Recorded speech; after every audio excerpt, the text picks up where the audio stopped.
What's up with it? You tuned in to another episode of Everything Boxing. I don't watch reality TV. I watch boxing. There he go talking that boxing again. And y'all already know what to do. When you jump in the building, jump in the comments. Let me know where you coming from, and I give you a shout out. And like I always do, I'm gonna take some time to let people know that I'm on, and then we can get the show started soon.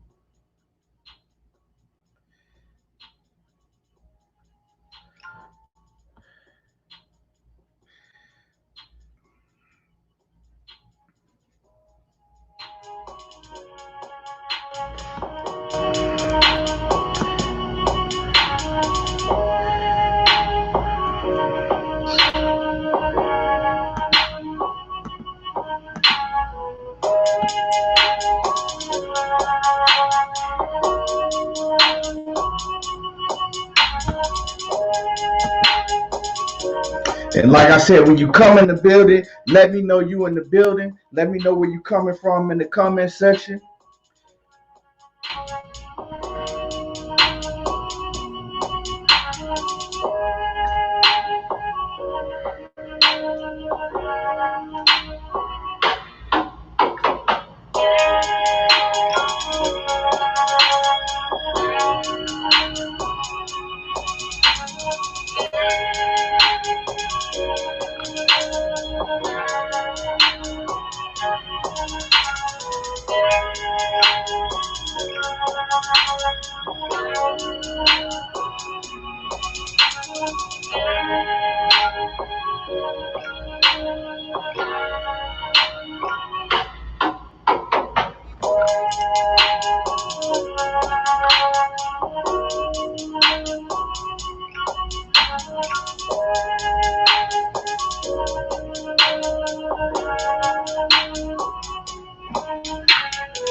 Benny Davis off in the building. What's good with it?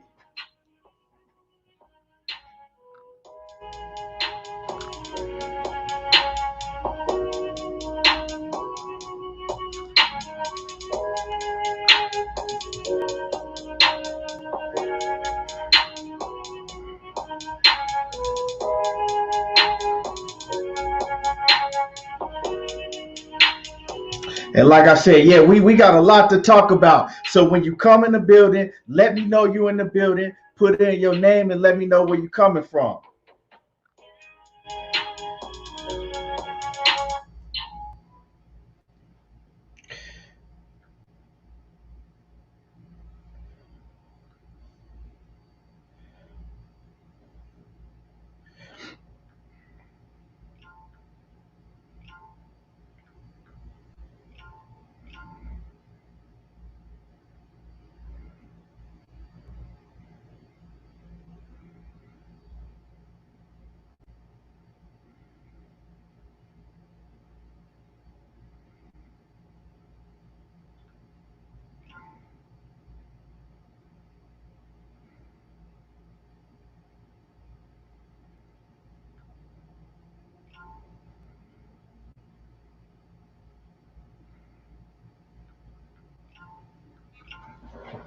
Chris Mitchell in the building. What's good with it, fam?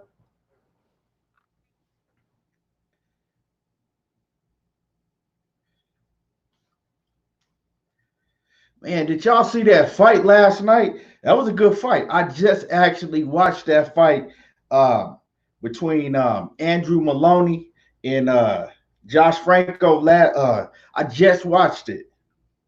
That was a hell of a fight. Hell of a fight last night. Hell of a fight. They surprised me. Uh, my bad, Andrew Maloney.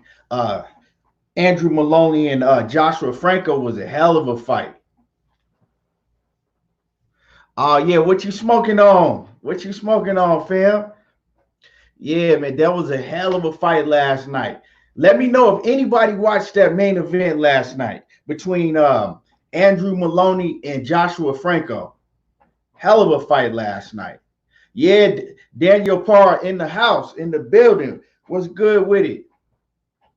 Salute to Daniel. Yeah, man, it was a hell of a fight last night. It surprised me. Surprised me. I didn't think that fight was gonna be that good. I'm not gonna lie to y'all. I did not think that fight was gonna go hard like that. That was a good ass fight. Uh, okay, some of that King Kush. All right, you chilling. Yeah, hell of a fight last night. I think that um, Andrew Maloney, he's solid. He's solid. But Joshua Franco, you could tell Joshua Franco was in better shape than he was. And Joshua Franco, it looked like he got stronger as the rounds went on. He never slowed down. He was in tremendous shape. That's one thing I noticed about Joshua Franco is he was in tremendous shape. And as the rounds went on, he was getting stronger and stronger. And he can hit. He got some pop. Man, he kept catching Andrew Maloney with that overhand right, with that jackhammer overhand right. And yeah, man, but Maloney, he was solid too. Maloney, I like his body work, but I don't he just couldn't keep up his pace. That was Maloney's thing. When Maloney was boxing and sticking and moving and boxing with combinations, he was causing Franco some problems. But you could tell that Franco was in a lot better condition than he was because Franco was able to keep up the pressure and keep up his volume, his punch output that he had from the first to the last round. Andrew Maloney, he started fighting in spots, as the rounds went on, he started slowing down and he started fighting in spots. And I think that was the big factor. It was that Franco was just in better condition. Because I feel from watching the fight, and I got to go watch it again, because you always want to watch a great fight like that twice, But I feel from what I saw, I felt that if Andrew Maloney had been able to keep his game plan up and keep his work rate up and continue to box and stick and move and use his hand speed, I think he probably could have pulled that out, but he just couldn't keep it up. So he had to start fighting in spots. Todd Swindle off in the building, coming straight from that ATL. He said he seen the last 2 rounds of that fight. Hey, you got to go back and watch that whole fight, Todd. I wouldn't even go watch it. I wouldn't go watch it. And then, Cassandra Mason, I don't think she in the building yet, but she probably didn't get the notification yet. But, Cassandra and a few other people on my live last night I was doing, they was telling me like, hey, you got to go watch that fight. And so, I took it upon myself. I just got done watching it. That's why I'm coming on here so late. I was supposed to get on here earlier, but I wanted to watch that fight before I came on here and did the live. So it was a hell of a fight. And like I say, Top Rank, they always put on good cards. I wasn't feeling the cards that they put on last week at all, but the main event got canceled out of from one of those fights. But they usually always put on good cards. Like I said, even if you don't know the fighters too well, they still got great matchmakers and they still put on great cards over there. G Mays off in the building. Mr. Reds J2 off in the building. What it do? Oh, yeah, you already know we working. Antoine Brown off in the building. Salute. He says Franco were harder and punches were harder and cleaner from the get-go. He says they had an effect on him in the later rounds, so he couldn't really move as much. Yeah, and like I said, Franco has pop. He got power. In that overhand jackknife right that he was throwing, it wasn't no joke. And yeah, like my man Antoine Brown said, he said, the power that he had with that pressure, slowed Andrew Maloney down, and he couldn't keep up the pace that he was at. And Franco, like I said, the ultimate thing to me is that Franco, even though he has, he got power, his conditioning was on point. He was able to keep up his pace throughout the whole fight, And I don't know if y'all heard Andrew Maloney. Andrew Maloney is actually, well, he had to go to the hospital. He had two busted eardrums. He had two busted eardrums, and then he started vomiting. So yeah, he took a beating. He took a beating. In those later rounds, he started taking a beating. You know, and seeing that fight last night, right? And hit my like button. If you in the building, it don't take no time to hit the like button and subscribe to the YouTube channel. If you're not watching on YouTube, go to YouTube, subscribe to Everything Boxing and Sports. The name is right up on the screen. And you can also donate to the channel, support the channel, and donate to the channel. The Cash App is right under right there scrolling across the screen. Now, what I was saying is that hold on. Antoine Brown said then he started landing the sneaky left hook. Yeah, that's what I was saying. And you can't forget that overhand screw, that jackhammer right that he was hitting Maloney with. That was a hell of a, and he got hell of a power with that. But what I was saying is looking at that fight, right? Looking at how Franco was prepared, and all of the other fighters that Robert Garcia has. Robert Garcia, I don't care what nobody say. Robert Garcia is, to me, probably top 3 trainers in all of sports. Robert Garcia, he's a hell of a trainer because all his fighters, are good. Think about what he did to Marcos Maidana when he got Marcos Maidana, right? Think about how good Marcos Maidana became after he started training with Robert Garcia. Okay, look, we already know Mikey Garcia, right? Then look at Josecito Lopez, right? Look how good Josecito Lopez looked against Keith Thurman once he started training with Robert Garcia.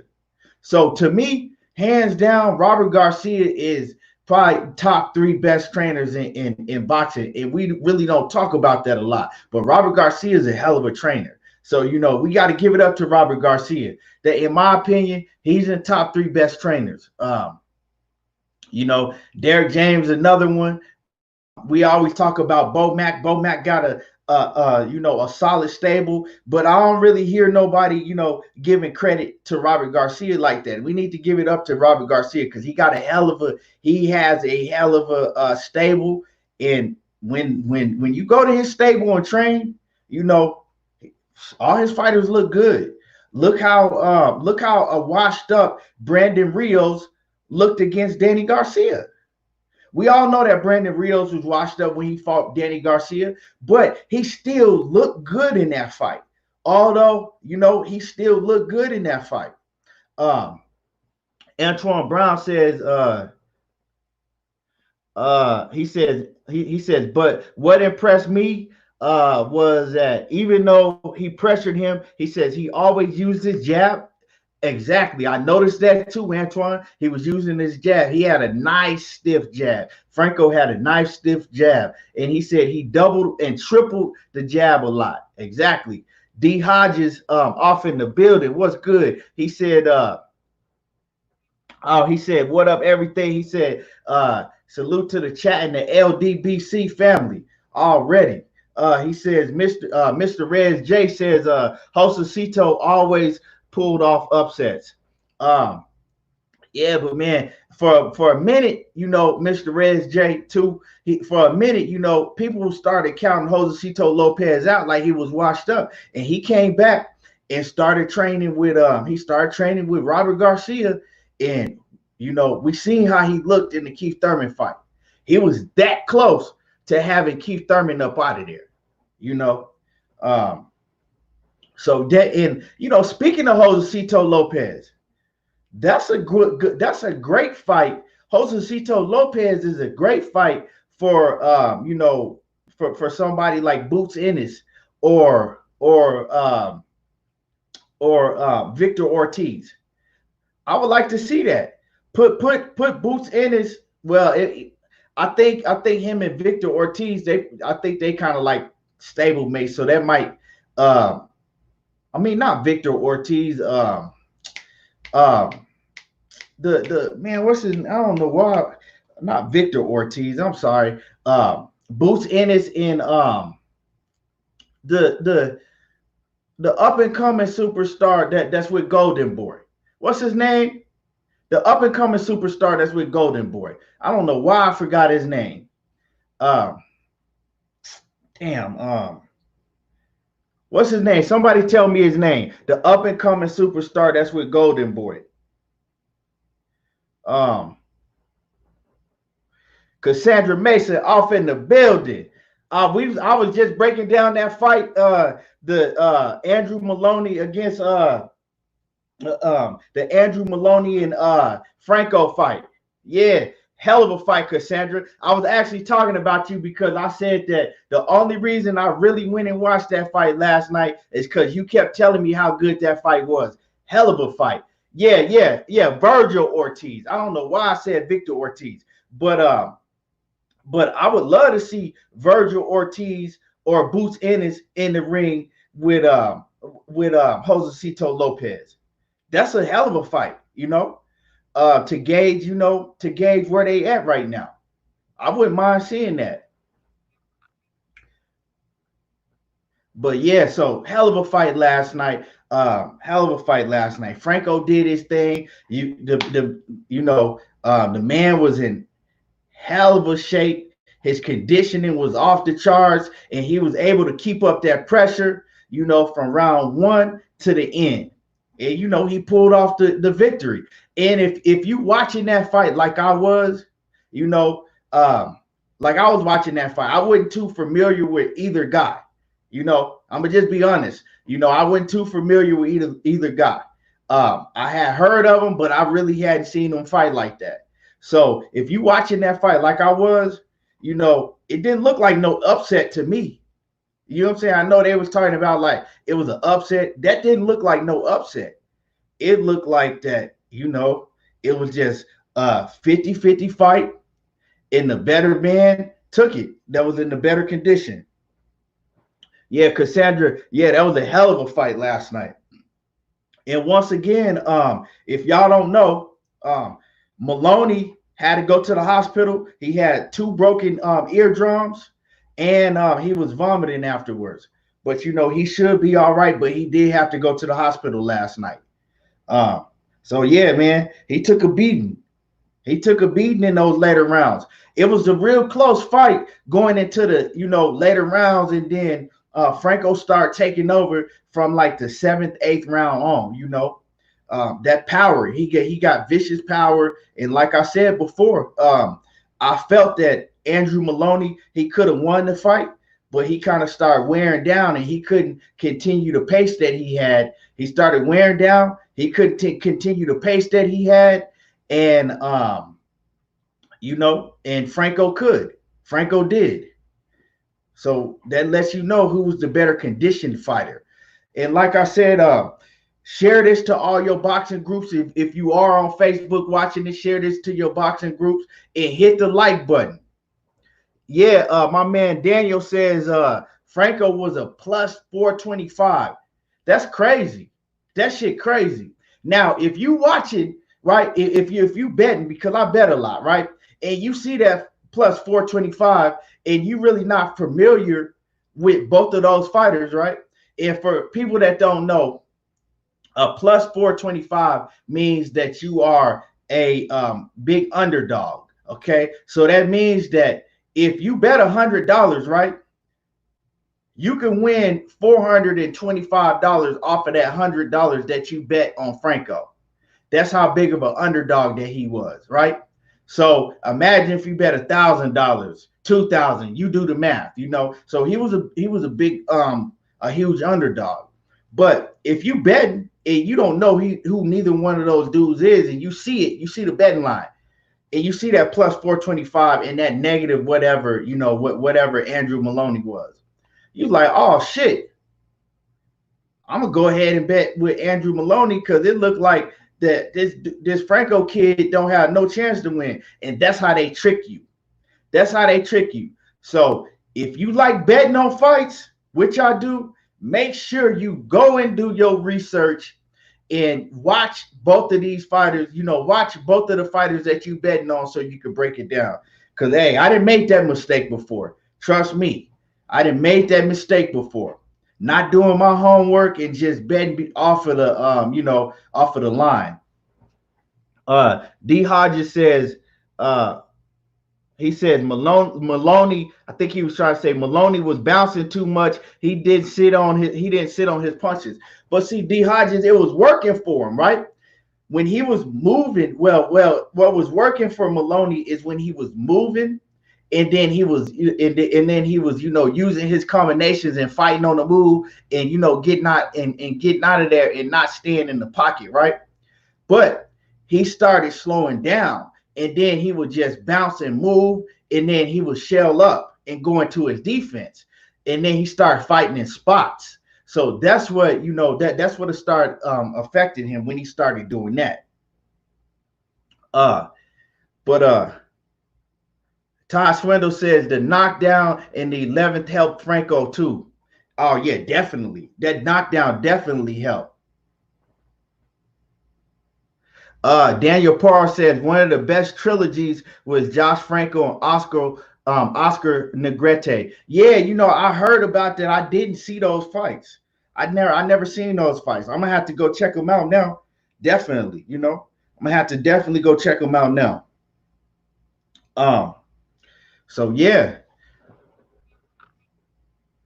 So moving along. So moving along. I want to touch on something with that I heard about Khan and Manny Pacquiao, right? So check this out. So I guess word got out, and make sure that you like this. You know what I'm saying? Before I even go into Khan and Pacquiao, what I'm about to cook on right now, make sure that you like this and share this to all your boxing groups.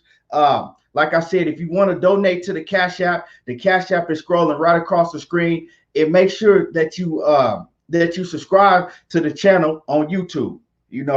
Make sure that you subscribe to the channel on YouTube. But give me 1 second here.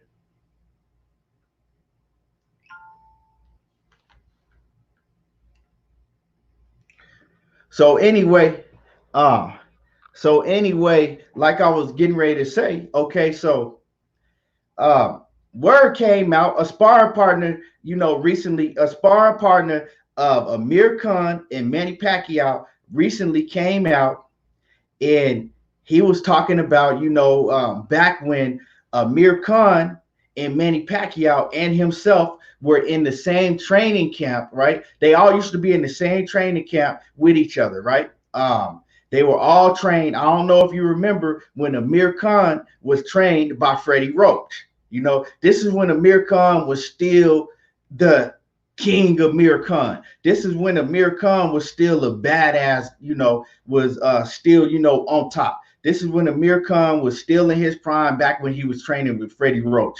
He hasn't trained with Freddie Roach since like 2012, though. So this was a while back. But one of the sparring partners that used to spar with Amir Khan and Manny Pacquiao, he came out and he said that Manny Pacquiao and Amir Khan, were sparring, and he said that Manny Pacquiao laid out Amir Khan and had him sleep on the canvas, like had him literally sleeping on the canvas. So that's crazy, because if you hit my like button, it don't take no time to hit a like button. It don't matter where you watch it, hit the like button. It's crazy because if y'all remember, Amir Khan and Manny Pacquiao, it was rumors of them fighting, right? A lot of rumors of them fighting a few years ago. Amir Khan was calling out Manny Pacquiao, won that Manny Pacquiao fight real bad. And for a minute, we thought that we was going to get an Amir Khan and Manny Pacquiao fight. But every time we would hear about Amir Khan and Manny Pacquiao, maybe fighting, something to happen and then it'll fall through, right? But it's funny hearing this, because the dude that sparred both of them, he was like, he said that Amir Khan was much faster than Manny Pacquiao, right? He said, I sparred both of them. He was like, Amir Khan was much faster than Manny Pacquiao. He said, but Manny Pacquiao had a lot more power, which we all know that. But it's crazy because I knew Amir Khan was fast as hell, right? But I didn't know that he was much faster than Manny Pacquiao. But he said that Amir Khan, even in sparring, he said, even in sparring, when you would hit Amir Khan, his chin would be all over the place. He said Amir Khan has never had a chin, even in sparring. And, you know, they spar with 16-ounce gloves and headgear on, right? So that says something, that this sparring partner says that even in sparring, when you would hit Amir Khan, you know, he would be all over the place and shaky. That's crazy. But so what y'all think about that? Amir Khan, you know, what y'all think about this sparring partner coming out saying that Manny Pacquiao, you know, had Amir Khan sleep? And like I said, this is not the Amir Khan of now that Terrence Crawford fought. This was Amir Khan when Amir Khan was still, you know, in his prime. Young Amir Khan said he had him sleep. That's crazy. That's crazy because I never heard about that until now. So what makes me now, I go back and think, is like, why was Amir Khan calling out Manny Pacquiao? Was he really serious all them years that he was calling out Manny Pacquiao, knowing that this man put him to sleep with headgear and 16-ounce gloves on? And they said that he didn't just get dropped or, you know, get knocked out. They said he was asleep.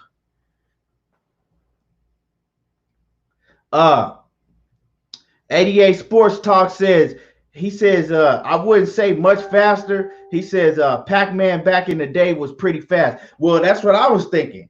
But the sparring partner that came out with this story says that, you know, he sparred both of them. And he said Amir Khan back then was much faster than Manny Pacquiao. That's what he's saying. You know, he said he was in the ring with both of them, but he said Amir Khan was much faster. But he said Manny Pacquiao had them sledgehammers in his hand. BFTB Boxing, what's good with it? Everybody go subscribe to my brother BFTB Boxing. What's good with it? Did you hear about that? That sparring partner that came out and said that back when Amir Khan and Manny Pacquiao was training together, sparring each other all the time, that Manny Pacquiao had laid out Amir Khan and had him sleep in the ring, snoring, had him snoring and sleep in the ring. That's how weak Amir Khan's chin was. And he said, the sparring partner said Amir Khan's chin was even very weak in sparring with 16-ounce gloves and headgear on. You know what I'm saying? Sport advantage, what it do? So, yeah, he said this man had a weak chin with 16-ounce gloves and headgear on, and Manny Pacquiao, you know, touched that chin and had him sleeping in the ring. That's crazy. You know, so BFTV said he heard about that. Todd Swindle says Manny had them juiced up punches, if you know what I mean. Oh, yeah, we all know back then Manny was on that, you know, he was on that young EPO. We all know that. And hit my like button. Like I said, if you in the building, hit my like button. It don't take nothing to hit the like button and subscribe to the channel, Everything Boxing and Sports on YouTube, if you're not already a subscriber. And right there is the Cash App scrolling across the screen. If you want to support the channel, you know, it'll be highly appreciated. You can support the channel. But anyway, going back to what I was cooking on. So, you know, Terrence Crawford, he wants all the credit in the world for whooping Amir Khan, but everybody know that Amir Khan got a weak chin. He did drop Amir Khan, but Amir Khan came back and, you know, was trying to fight, but, you know, Terrence Crawford was piecing him up. But that's another thing. It's like, yeah, you fought Amir Khan, Jeff Horn, and all these dudes. You got to come better. You got to come with it now. You got to come better. You got to do better than that. You know, if Amir Khan get laid out and sleeping and snoring with 16-ounce gloves and headgear on, hey, you know, That says a lot. But yeah, I just want to touch on that for a minute, let y'all know that the rumor, the story that came out, you know. Uh but anyway, moving along. Let's go ahead and talk about Bud. Let's talk about Bud Crawford. I got a question. Is Bud Crawford, Terrence Crawford, gonna fight this year? Right? Is he gonna fight this year? All right. And if he do fight, is he really gonna fight Ugas? Right? Is he gonna fight? And is he really gonna fight Ugas if he does fight? And the reason I'm asking this question, is he gonna fight this year? Because when you listen to Bud Crawford talk, right? He acting like he might not even fight this year. Because you heard the man already say that he not going to take no pay cut. He don't care what type of pandemic we in. He don't care what it is. He's not taking the pay cut at all, right? Before him saying that he wasn't taking a pay cut, I don't know if y'all heard or not, but before he said that, he was saying that he wasn't even going to fight with no crowd. He said that he wasn't going to fight with no crowd, right? Now we hearing rumors like, oh, okay, yeah, Ugas, right? That he probably gonna fight Ugas next, right? But when Ugas' name was brought up to Bud Crawford, he ain't really want to talk about Ugas too much. Go back and look at the interview with Brian Custer. He ain't really want to say too much about Ugas. He was more focused on talking about, he was more focused on talking about Kell Brook. He was trying to act like Kell Brook was this, and that. He was big up and trying to make it like Kell Brook was still in his prime, and if he fight Kell Brook and this and that, but he wasn't really talking about Ugas. So I gotta question that. Is he really gonna fight Ugas? And will he even fight this year? Because on one end, he don't even sound like he want to even fight this year.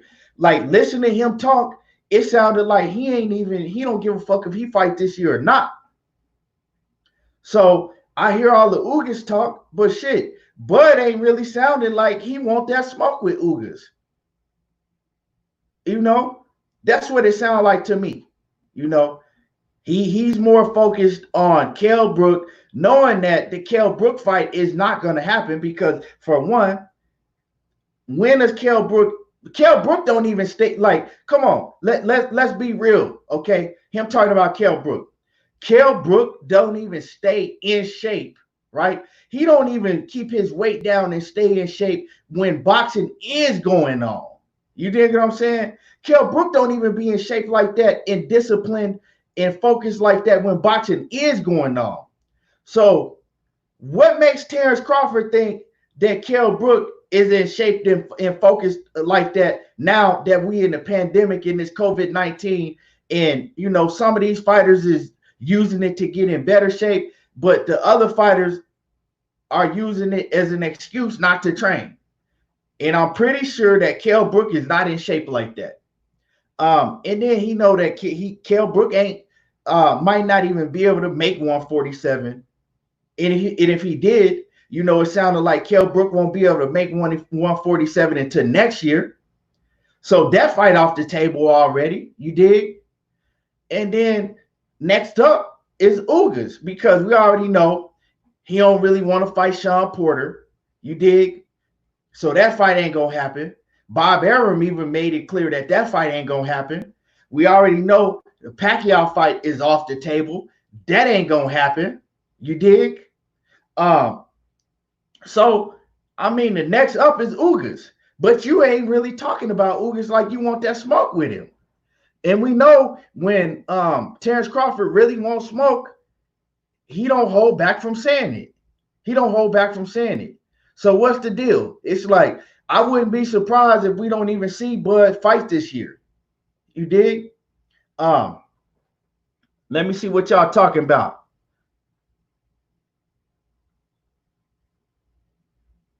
Sporting Advantage says he always get on here too late. Oh, no, we just starting to cook. It's all good. You ain't really, I was just talking about them before this. I was just basically breaking down the main event from last night, and cooking on that a little bit. And I was cooking on Khan. Todd Swindle says Khan's best days were long ago at 140. Yeah, but you know what I'm saying? Bud Crawford said that everybody needs to give him full credit for beating Khan, for beating Amir Khan. But if you go back and watch that fight, before Amir Khan quit, but Amir Khan was having some success. Amir Khan started boxing a little bit. He was having a little bit of success. But Crawford made him quit. Crawford made him quit. I can't sit up here and tell you he didn't. He did his thing in that fight and made him quit. 88 Sports Talk says he said the way it's looking, Bud probably ain't gonna fight this year. That's what I'm saying. That's what it's looking like to me. Benny Davis says Maloney looked good for 4 rounds, then Franco took over and broke Aussie Kid. He said, I rate Franco. He said, I rate Franco, bro. He is a top young champ. Yeah, man. He looked impressive. Let me see. Sporting Advantage says BFTV had a good live the other day. He says Ugas versus Pac-Man, only acceptable fight. That's a good fight. And Ugas might beat Pac-Man. You dig what I'm saying? Ugas is, like I said before, Ugas is a big-ass welterweight. You know what I'm saying?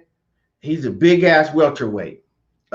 Frankie Switch Hero Lyman says he'll knock Ugas the fuck out, whoever that is. I'm going to tell you right now, Terrence Crawford is not knocking Ugas out. You put your money on that. I'm telling you right now, I think that Terrence Crawford would beat Ugas. Don't get me wrong. I think that Terrence Crawford might beat Ugas in a tough fight, but he ain't stopping him. He not going to stop him.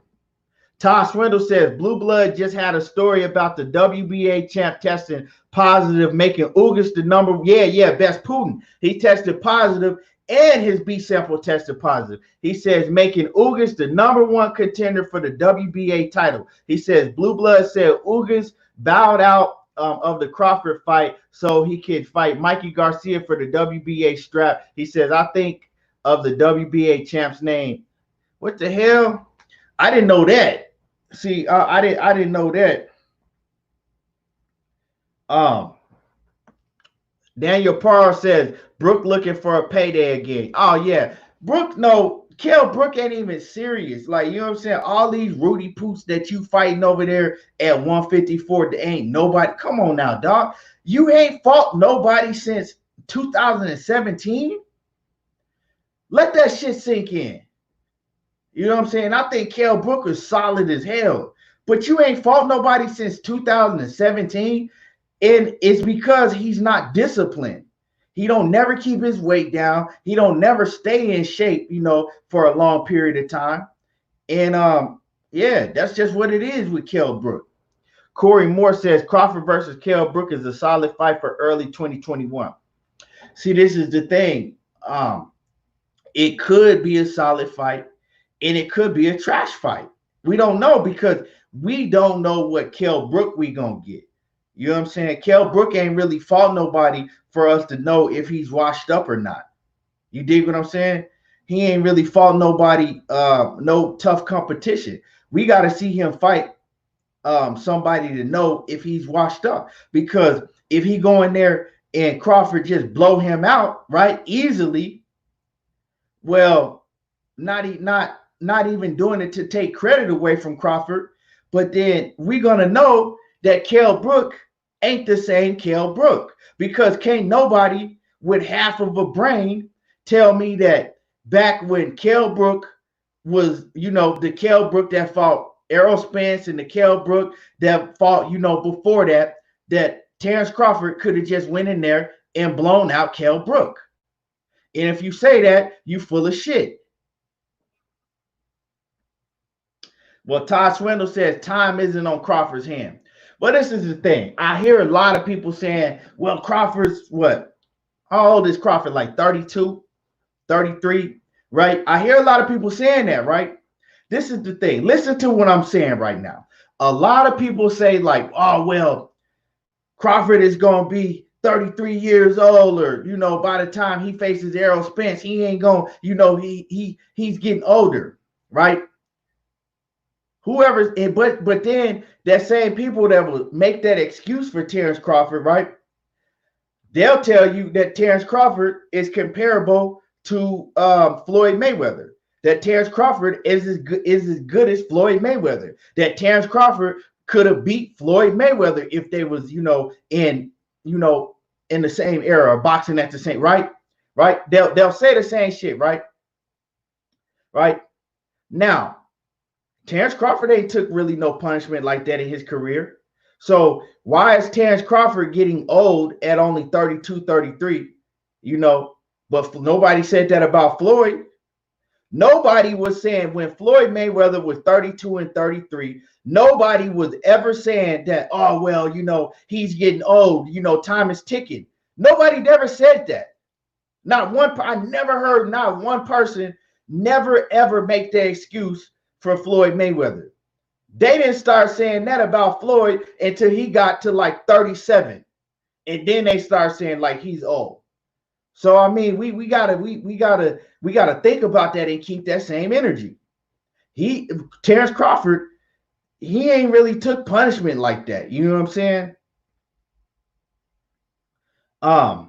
So all of that, well, he don't have time on his side. You got to think he always trained. I don't really look at that shit because he always is in shape. He always training. You know what I'm saying? He take care of his body. From what I know, he don't drink. He don't smoke. He don't do none of that. So a fighter like Terrence Crawford is different from a fighter like Tank Davis or Adrian Broner. You know what I'm saying? They gonna age different. They live a whole different lifestyle. That's why we was able to see Mayweather last so long. That's why we was able to see Bernard Hopkins last so long. So it's different levels, it's different levels. Just, that age don't always mean nothing. Mike Oliver in the building. What's good with it? Salute to Mike Oliver. Same Hassan, salute with what it do. What he says, he coming from Blue Blood. Yeah, what's good with it, fam? Daniel Parr says Bud hasn't fought an elite boxer since Gamboa.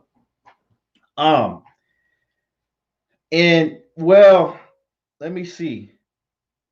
Bud hasn't fought an elite fighter since Gamboa. Yeah, I mean, that was in their prime because, like I said, at one point, Amir Khan was elite. He was definitely an elite boxer, right, at one point, but not when Bud Crawford fought him. Let me see. Who else? I mean, rest of them dudes wasn't really elite. None of them was. They wasn't elite fighters. So yeah, you're right. I know some people might. Some people might say. A lot of people will say you. What's his name? At 140 that he beat what's his name? Damn. Dude at 140 that he beat Lucas Matisse that they was trying to hype up to be, the great white hype. They was trying to hype him up. Bud Crawford beat him at 140. What's his name? Victor Posto. Yeah, Victor Posto. Okay. Now a lot of people say that Victor Posto was elite, was an elite fighter that Bud Crawford schooled and beat. I don't know. To me, Victor Posto was kind of a hype job to me, because if you go back and you think of what Victor Posto did in the sport, nobody knew who Victor Posto was until he beat Lucas Matisse. By the time when Victor Posto beat Lucas Matisse had already been beaten, right? He already had been beaten by Danny Garcia, right? He already had been beaten in the past before Danny Garcia beat him, and Lucas Matisse was on the back end of his career when he lost to Victor Posto. Because if you go back and look, Lucas Matisse really didn't do shit after he lost to Victor Postal. He really didn't. You know what I'm saying? And now Lucas Matisse ain't even fighting no more. He retired.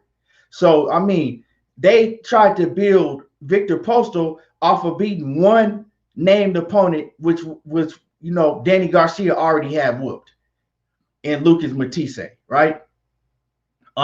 So from then on, you know, Bud Crawford fought Victor Postal, and they tried to hype that shit up like, you know, like Victor Postal was the next big thing and everything. And Bud Crawford, you know, went in there and outboxed him.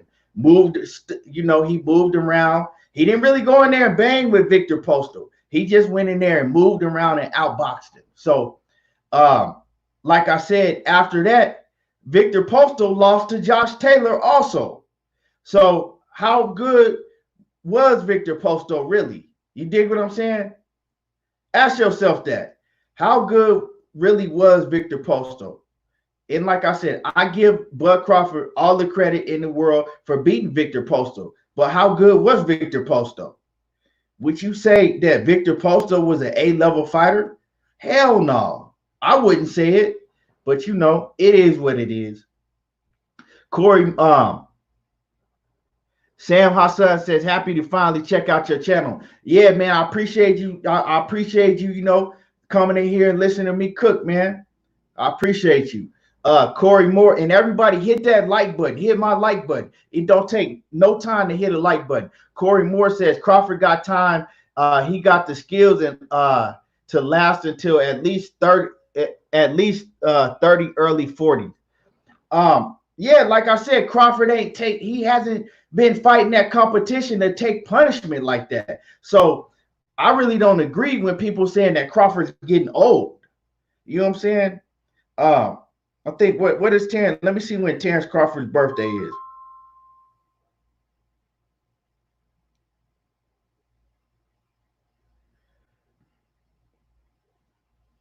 Terrence Crawford he only 32. Terrence Crawford only 32. You know what I'm saying? He don't turn 33 until September, right? So Terrence Crawford is not old. He hasn't even shown that he's aging. He ain't done nothing in the ring to show that he's aging, you know. Daniel Parr says Top Rank sell great Kool-Aid. Man, you hit the nail on the head. I've been saying that. And people be getting mad when I say that shit. You know what I'm saying? People be getting mad when I say that shit. Sporting Advantage says, a little off topic, he says, but we got to salute you. He says, remember weeks ago when you were cooking on Fury dealing with the mobsters, he says, took them a couple of weeks, but they acknowledged it now. Yeah, exactly. You know what I'm saying? And people, when I touched on that, people want to talk shit about it. Dayton Henry Jr. says, that was a disappointing pay-per-view when Bud fought Postal. Hey, man, I think that pay-per-view didn't even do, I think it did very low numbers. But, you know, that's in the past. It wasn't nothing exciting about that pay-per-view. That wasn't even that exciting. That fight, you know, I ain't really enjoy watching that fight. Sam Hassan says Crawford is still young at 32. Still very young. He's a young 32. He's a young 32. Like I said, Terrence Crawford take care of his body. He don't drink. He don't smoke. He stay in shape all the time. He in the gym training all the time. So he's not old. Terrence Crawford is not going to start aging like that probably for another 4 years or more. You know? So, you know what I'm saying? That is what it is. Silver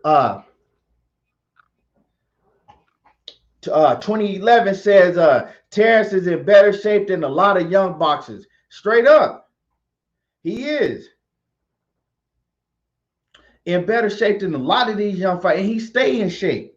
So that ain't nobody going to be able to, if Terrence Crawford, you know what I'm saying, get into a fight with one of these top welterweights over there on PBC, because that's where they all at, right? And he have a problem beating, you know, one of these top welterweights. I don't want to hear the excuse, oh, well, he's getting older now. They waited till he got old. No. Terrence Crawford is not old. If it happens, it's because he finally, stepped up and started fighting elite competition at 147 pounds. And, he wasn't what everybody said he was in that division. If that happens. So, like I said, I mean, when are we going to see him fight? Now, like my man said, he's saying that Ugas is backing out of the is backing out of the fight. I don't know. I haven't heard nothing about that right now. Let me see. Let me see if I could find any articles on that, because I haven't heard that Ugas is going to be backing out of a fight with Terrence Crawford. Yeah, the last news I heard is that the next fight probably will be Ugas and Terrence Crawford. But so let's see. Now, if Ugas and Terrence Crawford don't fight, who else is Terrence Crawford gonna fight? Because we already know he ain't gonna fight Sean Porter. We could forget about that Kell Brook fight this year. So it looked like that if he don't get a fight with Ugas, it looked like he gonna either be sitting out or fight another somebody that we don't want to see him fight. And he can't do that again. The time in the room has ran out for Terrence Crawford. He cannot fight another opponent that we don't want to see him fight. If he not fighting one of them dudes over there at PBC, we don't want to see it. So what's it going to be? You know what I'm saying? What's it going to be next? Tosh Reynolds said he watched the family Blue Blood talk about it before I came on. Yeah, man, I actually didn't even get to catch the whole show with Blue today. I didn't get to catch the whole show because I got busy. But I'm definitely gonna go back. And everybody subscribe to my brother Blue Blood Sports TV and subscribe to my brother BFTB Boxing. Okay. I'm gonna go back and I'm gonna watch the show because, like I said, I was busy. I didn't get a chance to watch the full show today. I caught some of it, but not the full show. So I didn't get to hear when Blue was talking about this subject. But like I said, the question is who he gonna fight if he don't fight Ugas, right? I named some opponents before. It's still dudes like still a couple opponents out there. But step up, hold your nuts and fight Sean Porter. Fuck it. Fight Sean Porter. I know Bob Arum is trying to act like, oh, well, it ain't no money out, for that fight. We got to have a crowd or we got to have, this. No, man, I don't want to hear none of that. What Terrence Crawford got to do is he got to fight somebody that's on the PBC side that has a name, period. We don't want to see nothing less. Hey, Tosh Reynolds says Mean Machine too. We definitely don't want to see that shit. BFTV says Bud versus Boots. Hey, okay. Cassandra Mason says Bud versus Boots would be a good fight. Hell of a fight, right? Hell of a fight. Bud versus Boots, right? Let's talk about it. If Bud Crawford fight Boots, right? You ain't really got to worry about a crowd because then you can still pay Bud what he want, and Boots is still up and coming, so you ain't got to pay Boots. You know what I'm saying? Boots will probably take that fight, give him anything, a mil, 500,000 to a mil. Make it happen. Boots will take that shit, 500,000 to a mil, right? Boots been out here talking about he'll whoop EJ, he'll whoop Bud Crawford. Offer Boots the fight. Easy, right? Easy. You don't have the promoter's excuse in the way because Boots is promoted by somebody else independent. You know what I'm saying? Boots can pretty much, I think from what I know Boots be fighting on Showtime, but they can make it happen. Ain't no excuse. They can make that shit happen. Offer the fight to Boots. But like I said, Bud Crawford ain't really acting like he even want to fight this year. You know what I'm saying? He acting like he don't even really want to fight this year. So what you gonna do? What are you gonna, Bud Crawford? What are you gonna do if you don't fight Ugas? Right? That's a hell of a fight. Ugas already beat you in the amateurs by a landslide. It wasn't even close, right? From what I'm hearing, it was by a landslide. It wasn't even close. So don't you want your get back? But go watch the recent interviews that Bud has done. He ain't even acting like he want no smoke with Ugas. Somebody tell me I'm lying that he looked like that he won't smoke with Ugas. He does not look like he won't smoke with Ugas. So, Brandon House says Boots is gonna get in that ass. I can't say that, but I wouldn't be shocked if he did. But I can't say that Boots can go out and beat Bud Crawford because Boots ain't fought nobody to be proven like that. Now the eye test show you that Boots is gonna be on another level, right? But we can't always go with the eye test when you in the ring with subpar competition. You know, when you're a hell of an athlete and got top-notch skills, you always gonna look great against, subpar competition. You dig what I'm saying? Always. But yeah, I mean, who is he gonna fight next? You dig what I'm saying? Like the walls are closing in on Bud Crawford. And I'm not saying that shit to hate or none of that, but your days of fighting, your days of fighting these opponents that are not the upper echelon at the 147 division are not big names, are numbered. And Ugas is not a big name, but we all know who Ugas is. We all know what type of smoke Ugas bring, and we all know that Ugas is one of the best at 147. So your days of getting in there against C level, C plus level, B minus level fighters are over.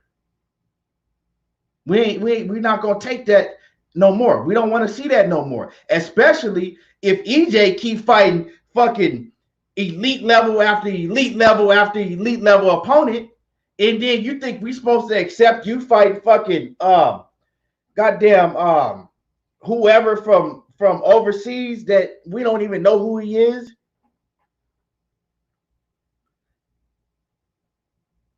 You know what I'm saying? We're not going to accept that. Sit back, you sit back and take these, easy fights while everybody, on EJ's neck, on Errol Spence's neck to fight the best in the world back to back to back to back. Nah. So you're going to have to show up. You're going to have to show up and pull up for real. That shit, them days is over with. Them days is over with. Let me see what y'all talking about in the chat. Antoine Brown says, I would love to see Ugas versus Crawford. Ain't nobody in here that wouldn't want to see Ugas versus Crawford. Nobody. I haven't heard not one person say that they don't want to see Ugas versus Crawford. Why wouldn't you want to see it? The only reason you wouldn't want to see Ugas versus Crawford is if you a diehard Crawford fan, like one of them just diehard Crawford fans where Crawford can't say or do no wrong, and you don't want to, and you're afraid that he might lose. That's the only way you wouldn't want to see Ugas versus Crawford if you're a boxing fan. Brandon House says facts. If Boots wants to fight, he says most fighters saying I'll be ready in 2 years. He says like Ortiz told Errol, yeah. If Boots want to fight, if Boots want to fight, now is the time, because we already had heard Boots come out recently and say that he'll beat the shit out of Errol Spence and Terrence Crawford. So now is the time. Come out, right? Use your Twitter, your Instagram, whatever you got to use. Do an interview. Do whatever you got to do right now, Boots, and get on top of Terrence Crawford's head if you really want that smoke. If you really want that smoke, get on top of Terrence Crawford's head, right? It'll be your biggest payday, and it ain't no reason they couldn't make that fight. Straight up and down. Um, that's another fight everybody would want to see. Daniel Parr says he think it's gonna be man,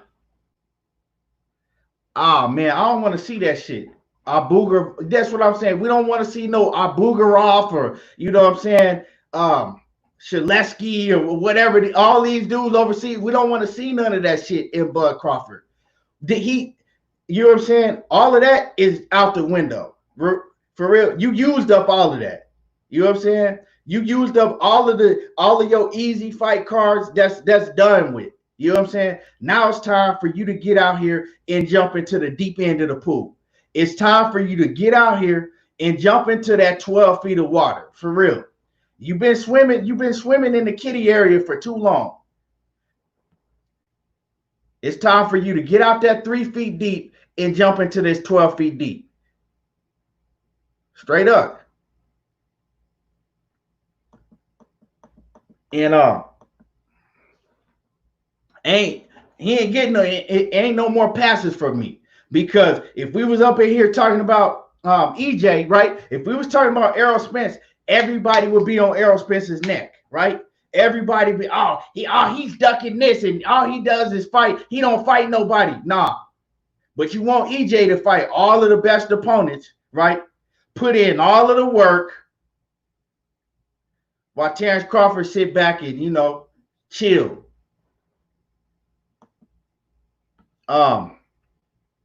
Sam Hassan says Ugas is tough fight for anybody. You can't sleep on him, even if you're more skilled. Yeah, and he showed that. He showed it time and time again, and he showed it in the Sean Porter fight also. Jewels of Life says everything boxing salute to you. He says I'm with that chat on Hooker stopping Ennis. He says Hooker is overrated, trash. He says when we're talking about elites. Man, I wouldn't say that Hooker is trash. Hooker ain't trash, but you know, I like Hooker, man, but Hooker ain't the best at 140, or you know, he gonna have a lot of problems. He think he can go up to 147 and you know compete with some of these other guys. You know, he's solid though. He's solid. He's not elite, but he's solid. Corey Moore says Ugas would be the best option for Crawford if he's trying to get busy for this year. Yeah, but like I said, can't nobody in here show me one clip or one video or, you know, tell me that Terrence Crawford is acting like or ever acted like he wanted any smoke with Ugas.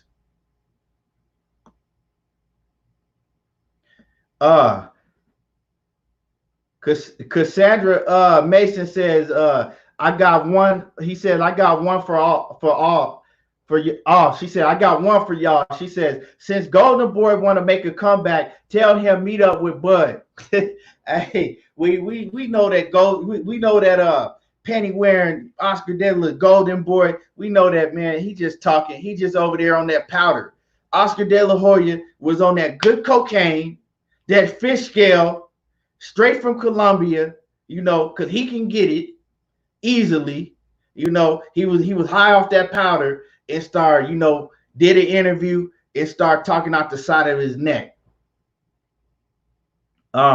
Daniel Parr says Bud Crawford gonna fight another mean machine. You know what I'm saying? And I'm gonna tell you like this. If they try to put Bud in there with another one of these dudes, Russians or whatever from over there that we ain't really never heard of, right? If Bud Crawford fight anybody on Top Rank, we need to not support that shit because they can't keep giving us this bullshit. Jewels of Life said Hooker is easily the weakest out of Bomax camp. And you going hard on Hooker. God damn, Jules, you going hard on Hooker. Brandon House says, he says Boots ain't gonna get Errol though. Errol at natural 147. Nah, Boots ain't fucking with Errol. Then we won't even see that fight. If we see a Boots in this fight against Errol Spence, it'll be years down the line at 154. But like I said, Errol Spence is on another level than Terrence Crawford because you know, the numbers that he brings, the fights that he's already had. Errol Spence is already showing up. We know who he fighting next. You know what I'm saying? We know who EJ fighting next. We know what he gonna do next. We know that what he did before. Like I said, he facing tough opponent after tough opponent after tough opponent. We know who he named off, right? Now the question is, what is Crawford gonna do? What you gonna do? Daniel Parr says Crawford finna fight another top ranked ranked 14 fighter. Shit, like I said, he bet not. 2011 says Terrence versus Errol should happen in 2021. Yeah, it got to because it got to happen in 2021. But it's just crazy how everything that's going on has pushed a lot of these fights back. You know, I think we might even if all of this shit had if EJ hadn't gotten that wreck, right?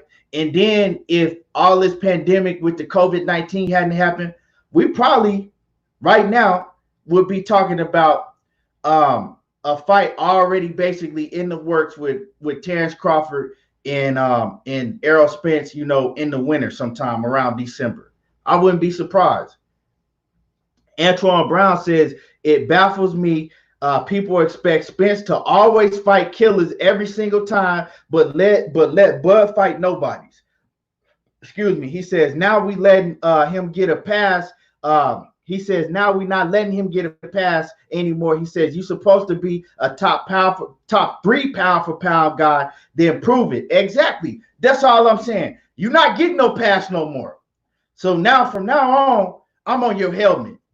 I'm on your helmet. We all need to get on Terrence Crawford's helmet, Bob Arum's helmet. We need to see you fight somebody, one of these PBC fighters that got a big name. One of these top level, elite level fighters. If we don't see that, we don't want to see it. So if you ain't going to fight one of these top level fighters, you might as well sit your ass out into 2021.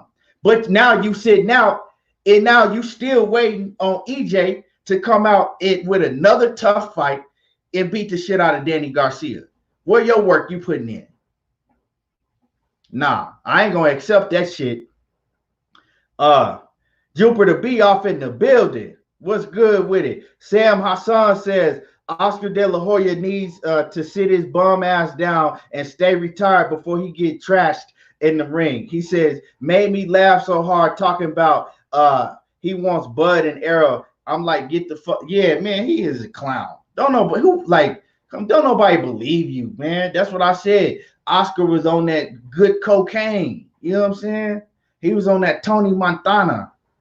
You know, he was on that good Tony. He felt on top of the world when he was doing that interview. You know, Jupiter B says, Bud fight Manny would expedite the Bud and Spence fight. He says they can go right into it. He says they can make it through the next fight. Yeah, see, but the thing is that Bud versus Manny, that fight is off the table for this year now, right? That's off the table because, like I talked about, I cooked on that the other day, talking about how the investors they looked at that whole situation, and they was like, "Nah, we good." They backed out, and we know why they backed out. It wasn't because of Manny Pacquiao. The reason they backed out is because they looked at Terrence Crawford numbers, and they looked at the money that they were gonna have to pay to put the event on, right? And the money that he was going to want along with Manny Pacquiao. And they like, okay, well, Manny Pacquiao, we know what he do. We know he going to do numbers, but his opponent, Bud Crawford, his numbers ain't adding up. We good. So they backed out. And Bob Arum ain't going to come out of his pocket to make that fight. And he let it be clear that he's not going to come out of his pocket to make that fight happen with no crowd. So, you know, it is what it is. That fight off the table. But if they were able to make that fight, which is irrelevant now because it's off the table, but if they had been able to make that fight, that's the fight that I wanted for Bud, because that would have, him beating Manny Pacquiao, that would have put him on a whole nother level when it comes to fan recognition, right? Would have put him on a whole nother level when it comes to fan recognition, right? And it would have been perfect for him to go into a fight with Errol Spence. That's the fight that he needed, right? But if this is the thing, right? Why can't he go over there and go over there on the PBC side, go over there and fight? Go over there and fight one of them dudes. If Bob Arum really care about you, he'll let you go over there on the PBC side, fight one of them dudes, and take all of them fans over there, right? How else is your fan base going to grow? Terrence Crawford's fan base is never going to grow anymore unless he fight one of these big names over there on PBC. That's it. That's the only way. Manny Pacquiao's off. Like I said, Manny Pacquiao would have been great, but that's off the table. Jewels of Life says, Lewis Hintoff in the building. What's good? Jewels of Life says, hold on, my bad. He says, if Spence was fighting Danny in January, he says we will be talking about how Danny Garcia became dominated to a gatekeeper. He said we will be talking about how Danny Garcia became dominated to a gatekeeper. What you mean by that? You got clarify what you mean by that. You said if Spence was fighting Danny in January, he says we will be talking about how Danny Garcia became dominated to a gatekeeper. What you mean? I don't know. I don't really know what you mean by that. You got to clarify what you mean, Jules. Daniel Dubois, let me see. Ned Will says, what's going on with it? Salute to Ned Will. He says, Daniel Dubois, next big fight, next big thing in the heavyweight division. I've been saying that, after I think Daniel Dubois is going to be the next big thing in the heavyweight division. I agree with you on that. Daniel Parr says, is there a date for the Joe Joyce fight with Daniel Dubois? Nah, it's not a date anymore. Like I said, we would have already had that fight. We would have had that fight back in April. Way back in April, we would have had that fight, but they don't even have a date for that fight no more. Sporting Advantage says no look left hook. Danny Garcia, yeah. Daniel Parr says Bob not doing that. Talking about putting the money up for coming out of his pocket to make the fight with Pacquiao and Crawford, or maybe he might be talking about letting Bud Crawford go over there to PBC and fight one of them PBC fighters to get his notoriety bigger. Sporting Advantage says after Porter is overpowered all night, DSG landed only 5 punches. He says, nah, man, I'm gonna tell you like this. DSG gave Sean Porter a hell of a fight. I ain't agreeing with you on that. You got to go back and look at that fight. Danny Garcia gave Sean Porter a hell of a fight. Now, I gave the fight to Sean Porter, but Danny Garcia gave Sean Porter a hell of a fight. Go back and watch that fight. Go back and watch that fight. I bet on Sean Porter, won a lot of money on Sean Porter on that fight. But that fight, it was a close fight. That fight was a lot closer than Danny Garcia and Keith Thurman to me. Go back and watch that fight. And that's another fight that me and Blue Blood can break down. And everybody that's tuning in, make sure that every Saturdays you tune in at 3 p.m. Eastern Standard Time to Blue Blood Sports TV, because me and him, every Saturday, we're going to be breaking down a different fight. So fights like, we doing this Saturday, we're going to do Errol Spence versus Kell Brook. Big fights that are close, controversial fights, we're going to be breaking them down. Fights like Gennady Golovkin, Triple G, all of the big fights. So make sure that you come check us out, on Saturday at 3 p.m. Eastern Standard Time. Sam Hassam says Bob Arum blocking Bud. He says had opportunity fight Errol for 60-40, which is more than fair. He says, but walked away from the table. Bud gonna mess around and miss a entire year. He says at this pace. But see, this is the thing. Bob Arum didn't block that. Bud Crawford told you himself that he wasn't gonna fight Errol Spence unless it was 50-50. Now, let's talk about it. Let's dig into that for a minute, right? Bud Crawford says, no, I'm not taking the fight with Errol Spence unless I get 50-50, right? But then you got all of his fans and everybody running around talking about that Errol Spence ducked Bud Crawford, right? That's what they were saying. A lot of people still saying that, although Bud Crawford already came out and told you that Errol Spence did duck him and never was ducking him, right? He told you that himself, right? But why didn't I never hear nobody say that Bud Crawford ducked Errol Spence? You could have said that, right?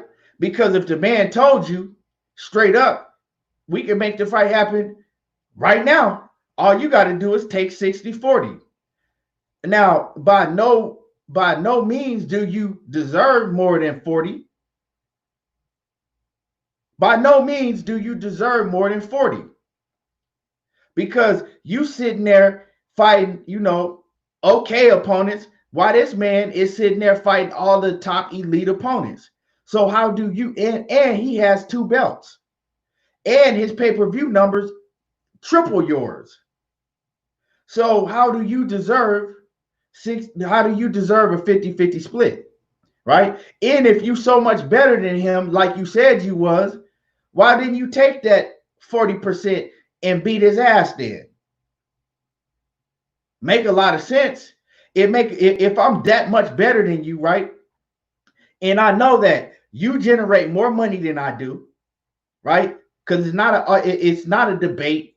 You know what I'm saying? It's facts. I know that you generate more money than I do, right? I know that way more people watch your pay-per-views than mine, right? I know that your name is way bigger than mine, right? So why wouldn't I take the 40%, go over there and beat the dog shit out of you like I'm saying I'm going to do, still get paid a whole lot of money, more money than I've ever been paid, way more money than I've ever been paid before, right? I'm still getting, because I'm only getting 3.5 guaranteed to fight, right? 3.5 mil guaranteed. So I do a big mega pay-per-view with you, EJ, right? I go over there and beat the dog shit out of you. I'm taking your fans.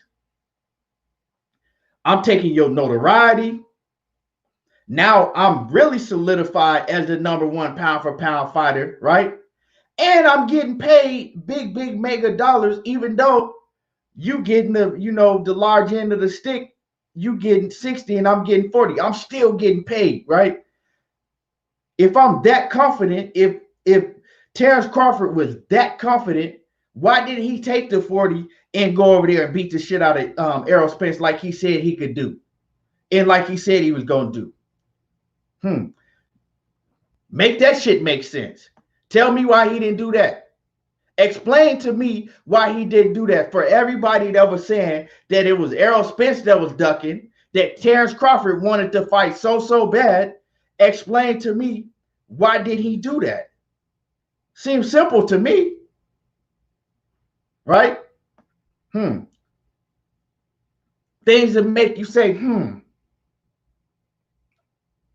Think about that. Ask yourself, why did he do that? Let me see what y'all talking about. Corey Moore says Crawford needs a top 5 welterweight to manifest a mega fight with Errol Spence or Manny Pacquiao. Right. Todd Swindle says Porton couldn't push Garcia back like he does everyone else. Exactly, Todd Swindle. He couldn't do that shit to Garcia. And Garcia was hitting Porter with some bombs. You better go back and watch that fight, my dude. Go back and check out that fight. Naseem Hassan He says at Corey, he says Bud versus Errol was already at the table, but it got killed because 60-40 was a problem. Why? And Hassan, why was 60-40 was the problem? Why was it a problem? It's not like that Terrence Crawford was the A side and he was doing these big mega numbers, because he wasn't. It's not like that Terrence Crawford was fighting the big names at 147. He wasn't even fighting no big names at 140. So, I mean, what was it? Make that shit make sense to me. I can't understand that. It's nobody that can break that down, you right? Unless they just come on here and tell a whole bunch of fucking lies. Ain't nobody that could break that shit down and make that shit make sense to me. Carson Davis says Crawford a low-key a cherry picker. I don't know what it is, but you know what I'm saying? Make that shit make sense to me. I know that his resume ain't there. I know when I scroll down, it ain't there.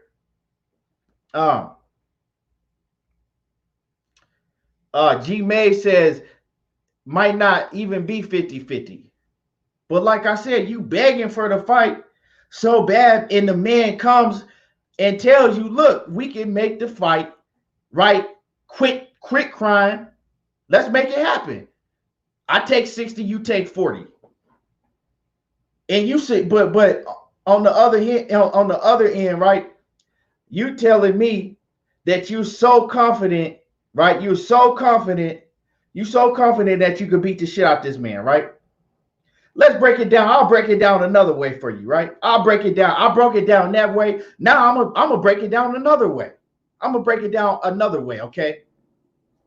You cool with fighting Amir Khan, right? You cool. You know you can beat Amir Khan, right? You cool with fighting Amir Khan, right? Making what you make. You ain't make no more than $5 million with Amir Khan, right? Matter of fact, that Amir Khan pay-per-view didn't do shit. Right? We all know that. Amir Khan got paid like $7 million.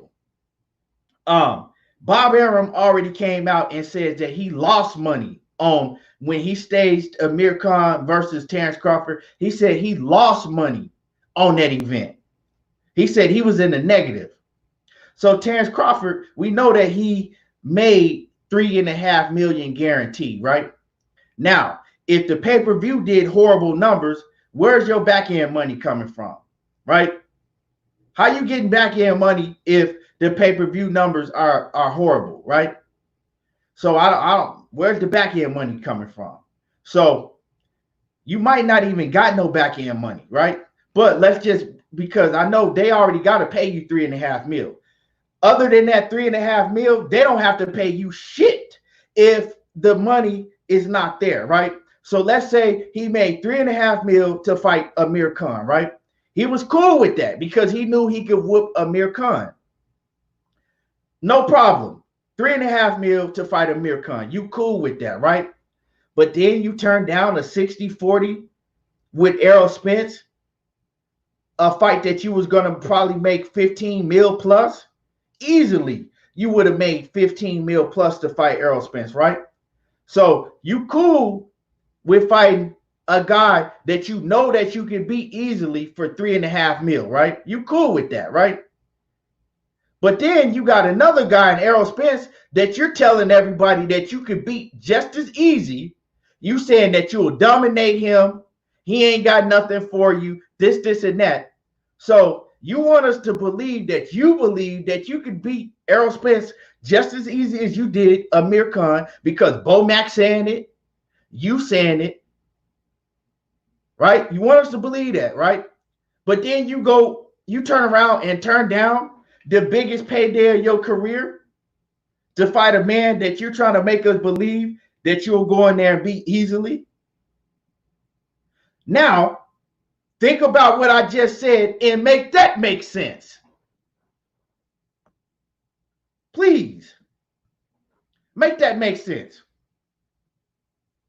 Somebody in the comments, anybody watching, make that make sense. If that makes sense to anybody in here, please let me know why. Um,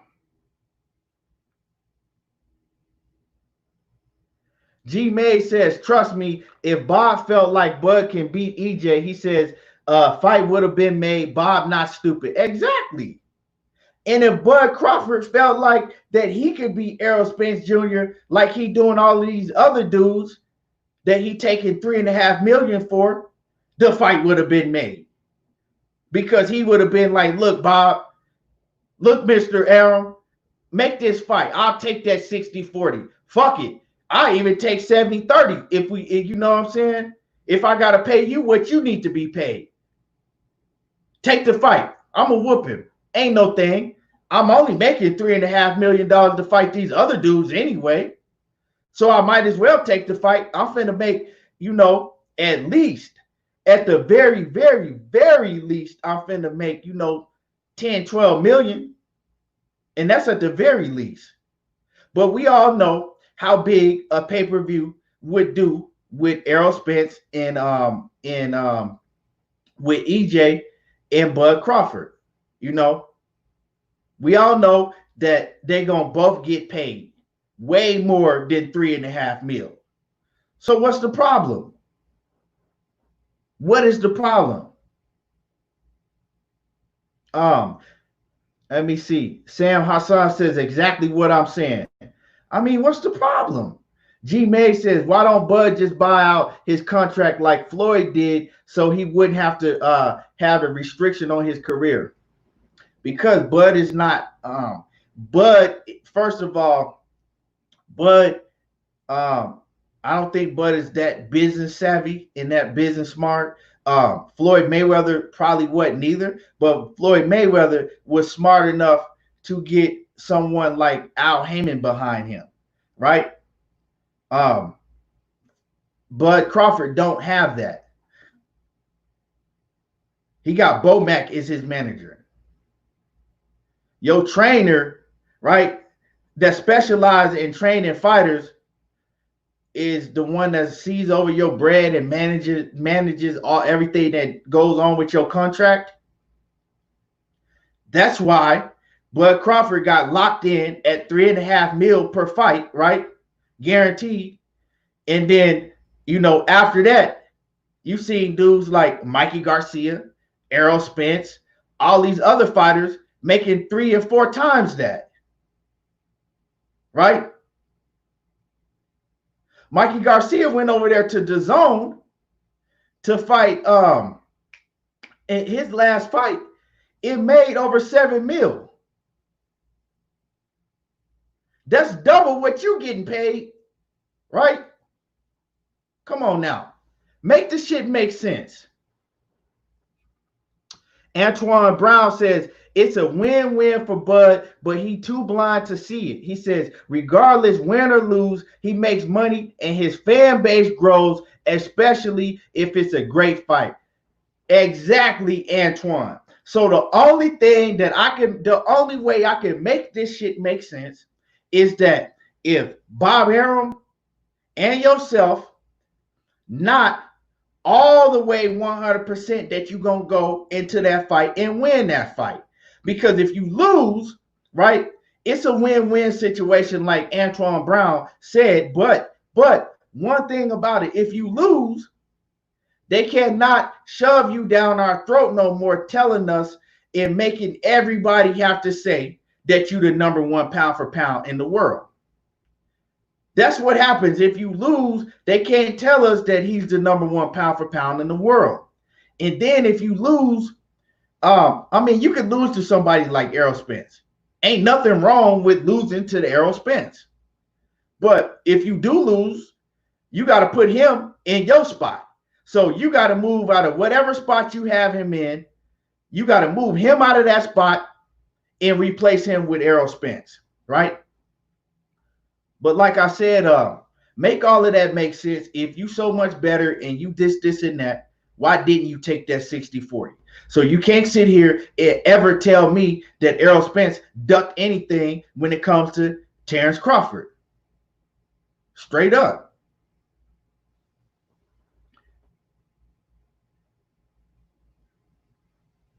Marcus off in the building. He says, "Yo, shout out to London. Yeah, shout out to the whole UK. Shout out to London off in the building." Uh, Hassan Hassan says, especially with Spence being his toughest fight. Yeah, I mean, if you lose, if you go in there and give Errol Spence a hell of a tough fight and you lose, you just lost. I mean, it's cool. You gonna take some when you fighting the top elite competition, and if you fight enough, you're gonna take a L. You know what I'm saying? Everybody ain't Floyd Mayweather. Everybody can't be Floyd Mayweather. Everybody needs to stop thinking that they can be Floyd Mayweather. G Mays says Bud is about to be 33 years old. That don't mean nothing, G Mays. When, like I said earlier, G Mays, like I said earlier, if you didn't hear what I said earlier, I said when when Floyd Mayweather was about to be 33 years, when Floyd Mayweather was 32, going on 33, you never heard nobody ever, right, ever say that Floyd Mayweather was getting old, that Floyd Mayweather was aging. So nobody was never saying that. But people want to always compare Terrence Crawford to Floyd Mayweather. Nobody never said so. I don't. For one, I don't think that Bud Crawford is getting old because he take care of himself, and that's not an excuse that we can use. G May says, he said they probably fight when he's 34. If they fight when he's 34, he's still not gonna be old the way that he take care of his body. And you never seen Terrence Crawford really have nowhere just be like in a dog fight over 12 rounds. You never seen it really. So he don't have no wear and tear on his body like that. Will Murphy says 60-40 would have made sense because if he would have won, he could have switched it around on the rematch. Exactly. It's so many variables that you could look at and say, how in the world didn't you take 60-40? It's so many variables that you could have looked at and said that. Like, how are you not taking 60-40? And no excuses. But see, what happened is we listen to all of the. I've always been a Terrence Crawford fan, right? But you listen to all the die hard Terrence Crawford can't do or say nothing wrong, right? You let them flood your ear and flood your brain. And then we don't even sit back and think of this type of shit. We just let Terrence Crawford get a pass for all of this. And then, the narrative, we let the narrative take over that, oh, Errol Spence is ducking. Errol Spence is ducking. No, them days is over. You know what I'm saying? Pensacola, we do the talking tonight. Pensacola, we talk tonight. You know what I'm saying? Like Roy Jones said. No, we changing the narrative. The narrative changes. Straight up. No more of that. Ain't no more passes. Terrence Crawford ain't getting no more passes. G May says that Floyd, he said that Floyd, though, Bud gets touched way more than Floyd. Well, yeah, he do. But I mean, he's still not taking a lot of punishment because he ain't really been in no fights like that to have to take a lot of punishment. Let me see. G Mays also says age is an issue if you really if you ain't really had the biggest fights of your career. Well, not really, because he hasn't had to take punishment like that. So, and he takes care of his body. He's always in excellent condition and he don't abuse his body. So he's not going to age as fast as, your normal 33, 34, 35-year-old. Lowland Prophet says, Bud and Bob, we trust Crawford. Hey, for real. That's what it is. He do everything Bob tell him to do. Marcus says, I think Sean Porter would have been a very, very tough fight for Bud. And he might not even can beat Sean Porter. You can't convince me that he could just go out there and beat Sean Porter. I got to see it happen. I'm not saying that he can't beat Sean Porter, but that's a 50-50 fight. So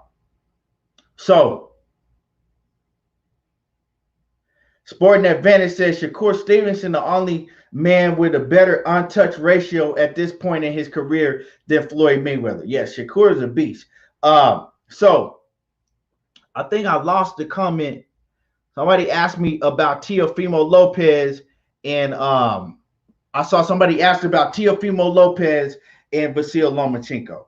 Right now, I'm gonna cook on Teofimo Lopez and Vasyl Lomachenko before I get up off of here. Right. So Bob Arum and well, not Bob Arum necessarily, but Dana White, he went at Bob Arum's head again, right? He went at Bob Arum's head again, and it's basically over the Teofimo Lopez and Vasyl Lomachenko fight. You know, he went at Bob Arum because he said that Bob Arum was the first to come out and talk shit about, you know, him and his UFC promotion, his UFC fight company, when the UFC came out and said that they were, you know, first looking to stage fights in the empty arena, right? And then that they was looking down the line to have a small, you know, looking to stage fights with a small crowd, right? And he said that he was like, this asshole Bob Arum was the first one that started talking shit, you know, criticizing me when I brought that up, right? And he says now Bob Arum is not only staging fights in an empty arena, you know, basically he like, now Bob Arum copied me with that when he was talking shit about me at first doing that. He says now this asshole Bob Arum is talking about, you know, in September trying to bring back small crowds.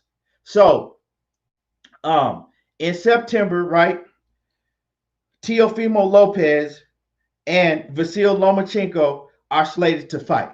That's when they're trying to have Teofimo Lopez and Teofimo Lopez, my bad, and Vasyl Lomachenko. They're trying to stage that fight on September the 19th. Okay. Bob Arum has recently said that he's going to try to have a small crowd when they stage that fight. He says that he says by then he wants to have a small crowd in whatever venue that they stage that fight at. He wants it to be a small crowd there. So Dana White is like, this motherfucker, this asshole is trying to piggyback off of me. He says, I came out and I said that, and he criticized me about that. He says now he's coming out telling you that he wants to give you Teofimo Lopez and Vasyl Lomachenko on September the 19th with a small crowd. So, you know, he was once again, he's at Bob Arum's neck.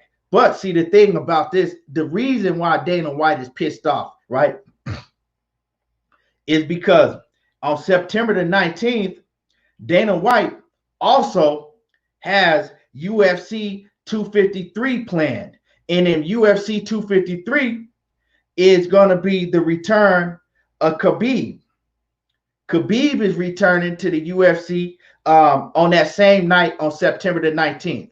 So if everything pans out like it's supposed to happen, right, Teofimo Lopez and Vasyl Lomachenko will be going head to head with the UFC that night. And Dana White, he ain't happy about that shit. He talking shit again. We all know that Dana White is very outspoken. We all know he gonna let it be known how he feel. And we've all heard him go at, you know, Bob Arum's neck multiple times. And Bob Arum, you know, get at him multiple times. So that's when they look in the stage that Teofimo Lopez and Vasyl Lomachenko fight. Now, as far as the fight happening, that's one of the biggest fights I'm looking forward to. I've been telling everybody, and I'm letting everybody know, it doesn't matter how big Teofimo is. Teofimo, to me, in my opinion, he not ready for Lomachenko yet. He never been in the ring with nobody that's on the level of Lomachenko. You know what I'm saying? He hasn't been in the ring with nobody with the style that Lomachenko fights with, not even close. He ain't even really been in the Teofimo Lopez has never even been in the ring with a boxer that can box and move and that have decent footwork. If you look at all of Teofimo Lopez's opponents, they've been fighters that will stand in front of you, right? That's right there, standing right in front of him so he could do what he wants, right? Look at when he fought his last fight. Look when he fought Richard Comey. Richard Comey is a fighter that comes forward and gonna bang with you, right? He gonna come forward and he gonna bang with you. Perfect style matchup, perfect style fight for Teofimo Lopez, right? And what I'm trying to tell y'all is Vasyl Lomachenko is too seasoned and too skilled. He hasn't fought anybody to prepare him to get in the ring with somebody like Vasyl Lomachenko. So that's why I say that Vasyl Lomachenko is gonna win that fight. You know, I know a lot of people picking Teofimo Lopez, but Vasyl Lomachenko gonna win that fight, in my opinion. That's just my opinion. I can't wait to see it happen. And once again, it's supposed to happen on September the 19th, the same night that UFC is staging the event also, and having Khabib make his return to the octagon. Daniel Parr says Tio too big to he says he thinks that Tio is too big and too athletic. He is good, big, and athletic, but I don't think that's going to win him the fight against Vasyl Lomachenko. Marcus says, I hope Tio knocks out Lomo to shut up the great hype train. I don't agree with you. You can't say that Lomachenko is a hype train. Look at his resume. You got to go down and look at his resume. You know what I'm saying? He's not a hype train. Look at his resume. And I talked about that yesterday. Look at his resume. You dig? Let me see.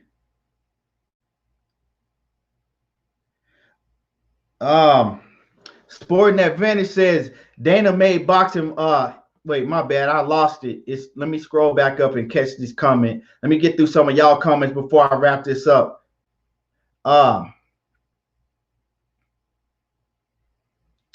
G May says, Hassan, I'm not disagreeing with you. He says, but I'm saying, imagine fighting a bigger puncher and a bigger guy who's a little bit younger, and he says he's fought better opponents. Sporting Advantage says that will be a fire night of fights. Yeah, I hate when they do that shit though, man. I hate when they have the UFC and boxing and it's real good fights on both cards. And now, you know what I'm saying? I hate when they do that shit. Sporting Advantage says Dana White. He says Dana mad boxing was always first. And Dana was actually talking shit about Bob Arum's numbers that he been doing. He was like, who gonna watch that fight? He was like, what did he say? Dana White said, you only get 300,000 viewers that's been watching the fights that you've been putting on. So he was like, out of those 300,000 viewers, he said, what crowd are you gonna have? He said, you're not even gonna have no. He's like, what crowd do you think that you're gonna have? But that's a hell of a fight. Dana White then lost his mind if he don't think that people been anticipating Teofimo Lopez and Lomachenko fight. Marcus says, yes, he is. They comparing him to Floyd Mayweather. Well, whoever comparing Lomachenko to Floyd Mayweather, that's their problem. But at the end of the day, it still don't mean that he's a hype. He ain't hype. I mean, he's proven. Ain't nothing hype about Lomachenko. He's proven. Beating Gary Russell, beating Nicholas Walters when he was the boogeyman. You know what I'm saying? Beating who else? Beating Rigondeaux, beating Rigondeaux. I mean, come on, Luke Campbell, Jorge Linares. I mean, come on now. I could go on and on. You can't say that he's hype. Ain't nothing hype about him. Vasyl Lomachenko is solid. Ain't nobody gonna never be able to tell me that Vasyl Lomachenko is not pound for pound number one or in the top 3 pound for pound number one. Wherever you got him, he in the top 3. Although he's only had 15 fights, his resume is solid. Nev Will says Lee Selby. Lee Selby is nothing. You can't even compare Lee Selby to Vasyl Lomachenko. But Lee Selby, he's solid, but he's not no Vasyl Lomachenko.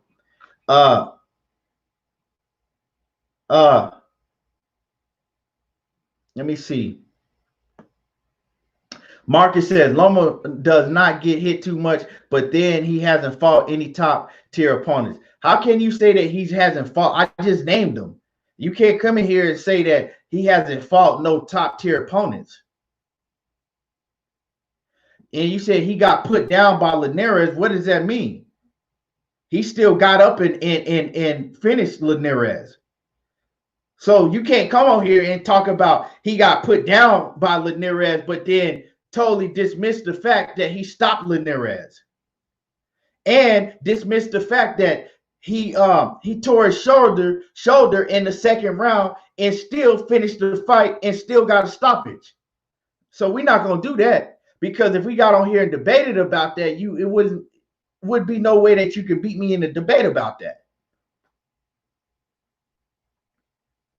If it's Lee Selby versus Lomachenko, Lomachenko will school the hell out of Lee Selby.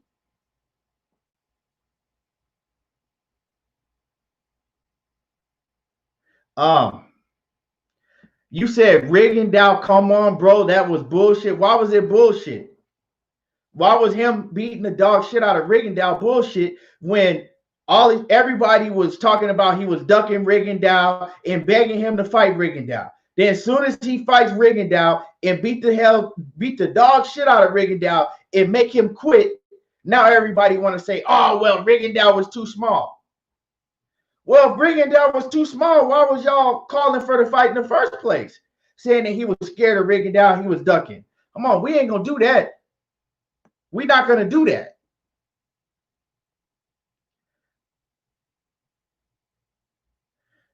Sam Hassan says, when he ducked Haney, I got him as hype fam. It doesn't mean that he's hype. Now, I do think that his team or him, they ducked Haney. I wasn't feeling that shit. But like I said, you cannot dismiss everything that he did before that. You can't just dismiss his whole career and say that, oh, well, he ain't never did. No, come on, that's bullshit. You don't believe that yourself.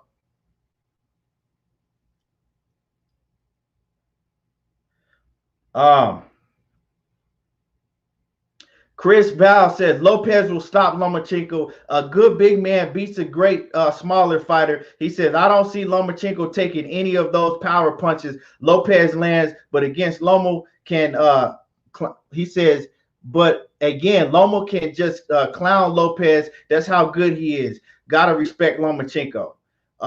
Man, I'm telling y'all gonna be in for a rude awakening if you think that if you think that Lopez is gonna go in there and just dominate Lomachenko and get him up out of there. It ain't gonna happen. Daniel Parr says Rigo was a 122-pound fighter. Okay, that doesn't mean nothing. People were, Daniel, you can't act like people wasn't begging for the fight with Vasyl Lomachenko and Rigo, and people wasn't saying for the longest time that Vasyl Lomachenko was ducking Rigondeaux, right? Rigondeaux was calling out Vasyl Lomachenko, right? You can't do that. You cannot do that. I cannot continue to call you out, right? I can't go somewhere, right? Pick a fight with somebody, right? Continue to call them out, continue to pick a fight with them, and then when they finally get tired of it, right, and fight me, and then I get my ass whooped, I can't go cry and make an excuse. Oh, well, he was bigger than me. I started this shit. I was calling for it. You cannot start some shit, call for it, and then want to make a million excuses once they give you what you've been asking for. Let's keep it 100. You can't do that. And he completely dominated Rigondeaux.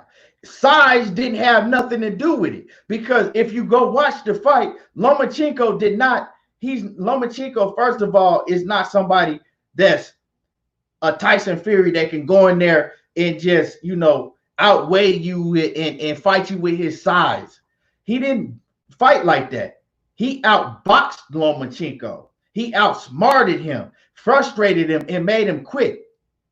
He didn't use his size advantage.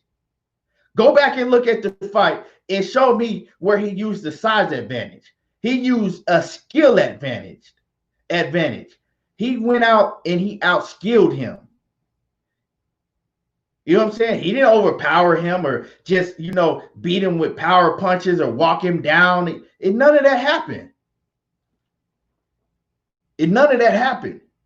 It wasn't no slugfest where they was banging and, he was just too much for Rigondeaux when it came to size and Rigondeaux couldn't take his power. That didn't happen. He went in there and he beat Rigondeaux strictly off of skill. Go back and look at it. He wasn't fighting Rigondeaux on the outside using his long jab, and it was skill. He was doing whatever he wanted to Rigondeaux. And Rigondeaux folded up and quit.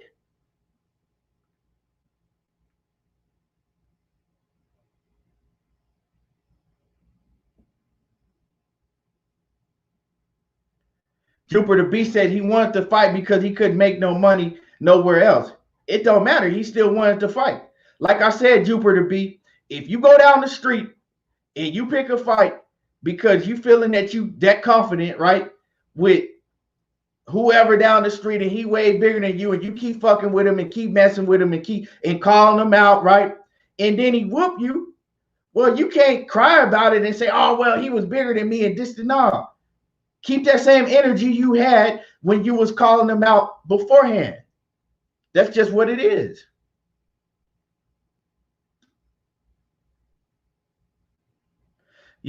Marcus says, of course, size affected it. Rigo had no effect on Loma. Show me where size affected that fight. Lomachenko is not even a fighter. He don't even have a style where he fights that he can basically, put his size advantage on you. He don't fight like that. It was skill that affected Rigondeaux. Just like when he beat the shit out of Nicholas Walters and all of them other guys, it made them quit.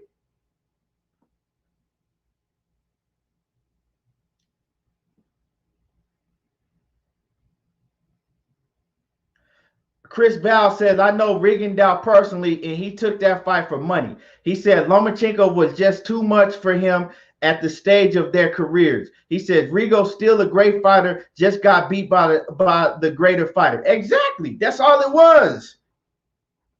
Lomachenko was just too much for him. Period.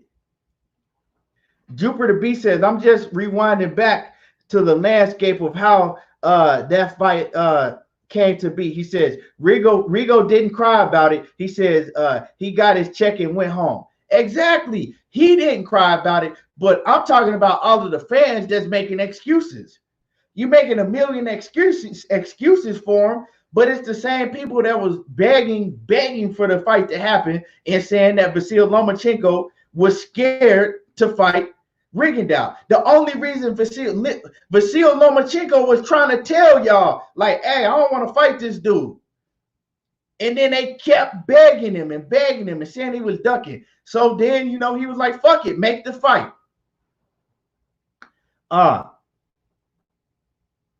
Nev Will says matrix effect on guys he fights. Yeah, like we got to give him his credit and stop shitting on Vasyl Lomachenko like he ain't shit. Chris Val says so many good fighters at 135. Lomachenko is king until somebody dethrones him. Exactly. You can't put all of these other dudes above him and give them a crown when they haven't fought no competition. He did it already. He says, I do feel sorry for him. My bad. He says, hard to beat a fighter that uses ridiculous angles and feints. He says, all while he's counterpunching. Exactly. Give him his credit. That's all I'm saying. Give him his credit. Don't come over here and shit on him and give everybody that he didn't beat an excuse, because you're not giving him an excuse for getting beat by in his second fight, in his second professional fight, right? You're not giving him an excuse by getting beat by Orlando Salido. Ain't nobody giving him an excuse for getting beat by Orlando Salido in his second fight. So keep that same energy and give him his credit when he's beating all of these top dudes, these top fighters.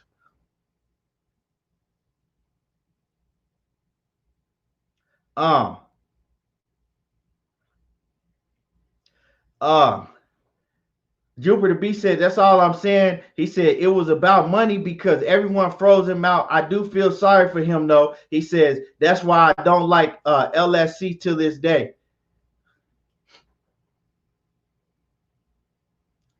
I feel you, Jupiter B, but I didn't feel sorry for him because he kept calling him out, and, he got his money. It's what it is, It is what it is.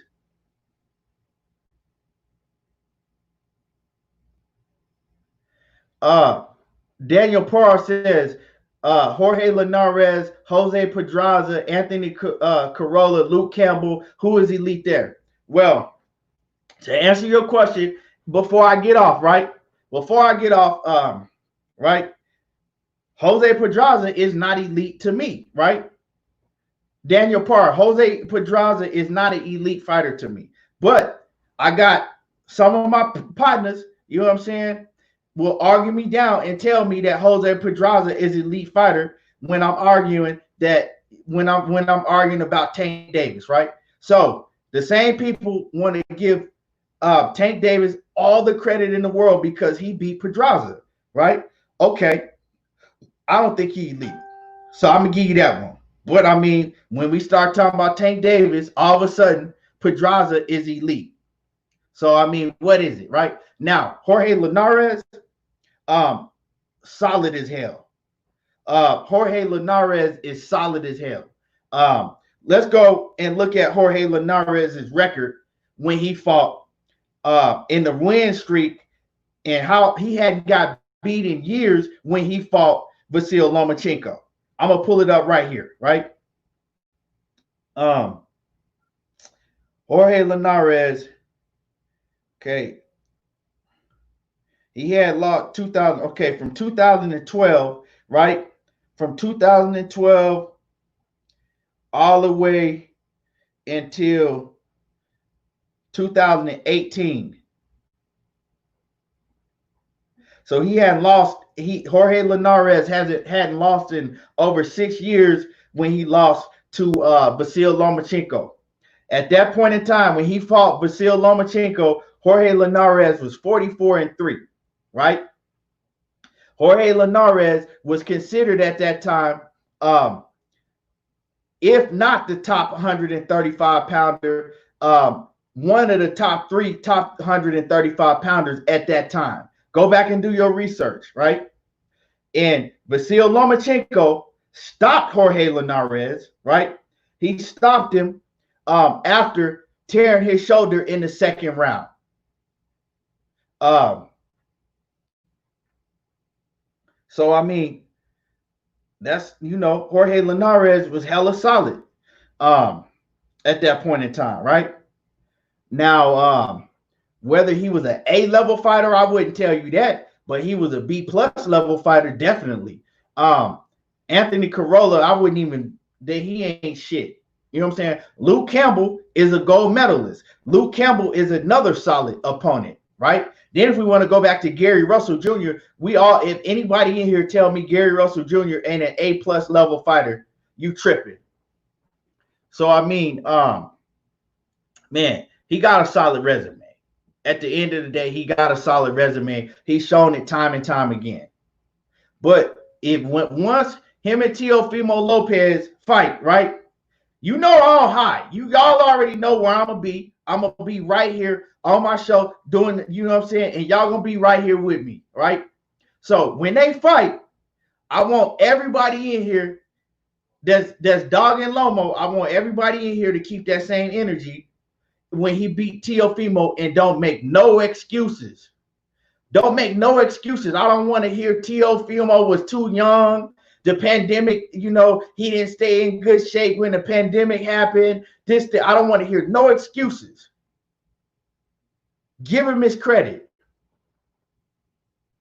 Jupiter B says, I think Pedraza better than Campbell. Nah.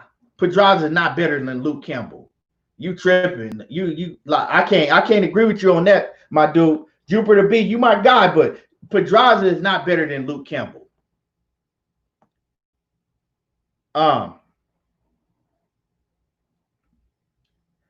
Chris Val says Haney versus Linares in 2020. Can't wait. This year. I gotta check on that. I don't know.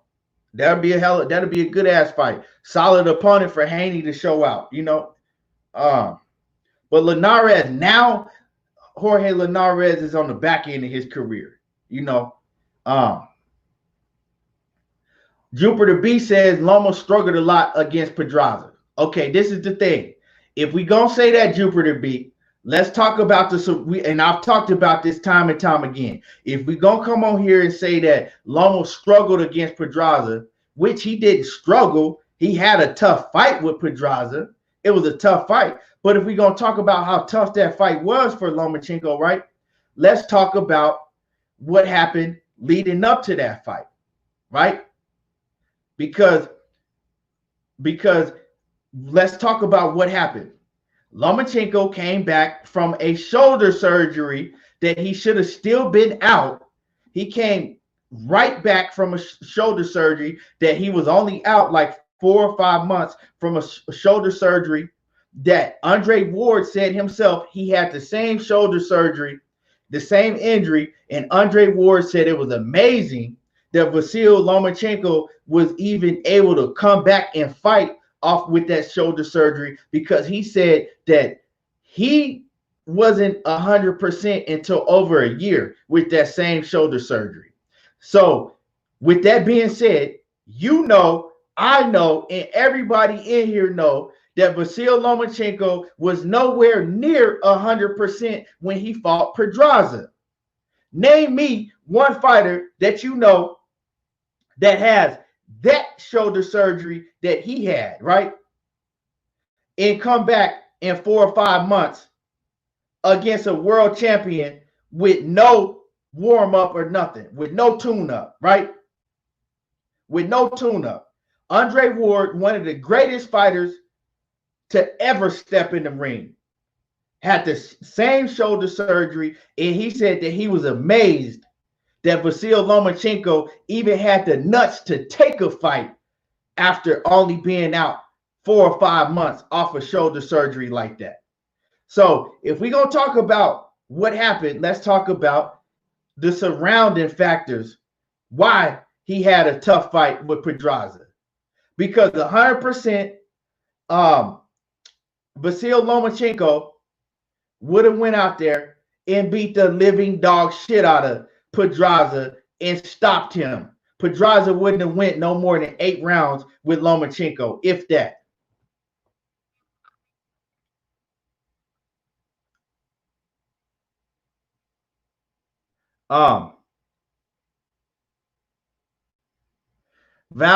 Chris Val says fighters aren't the same after fighting Lomachenko, and it shows. That's why Lopez got to be careful. His career might hit a huge roadblock. Like I said, he be cocky as he want to. He gonna hit a roadblock because he not finna beat Loma. And like I said, I got anybody that want to put money on that fight. I already got money with BFTB. Me and BFTB already got a bet on that fight. Jupiter B says, so anytime Loma look bad, it's the shoulder. What do you mean? What are you talking about? You said so anytime Loma look bad, it's the shoulder. Who said that? When did anybody say that anytime he looks bad, it's the shoulder? I specifically said that he came off a shoulder surgery when he fought Pedraza, only being out 4 or 5 months. Nobody said nothing else about no shoulder. besides that one fight. So you got to make that make sense to me, Jupiter B. He says, but Rigo financial situation and being forced into a fight for survival can't be considered.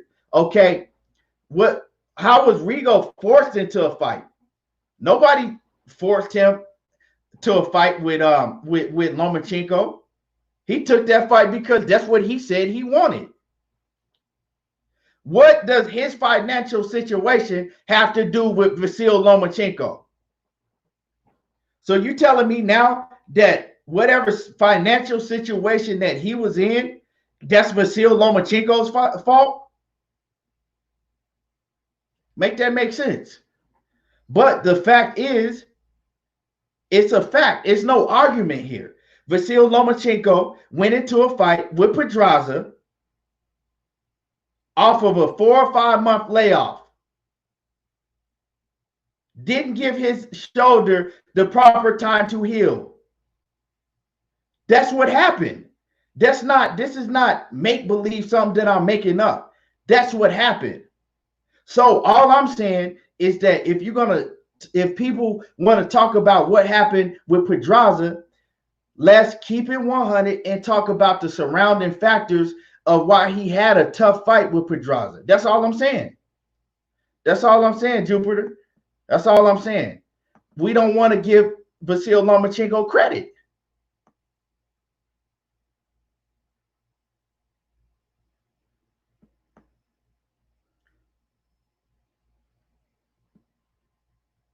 Why not? Why do we not ever want to give Vasyl Lomachenko credit?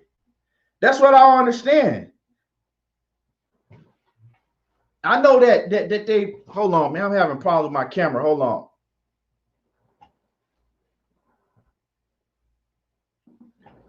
I know that they've always tried to shove the great white hype fighters down our throat and try to build certain fighters up just because they had the right skin complexion for the protection, but Vasyl Lomachenko is not hype. He ain't one of them to me.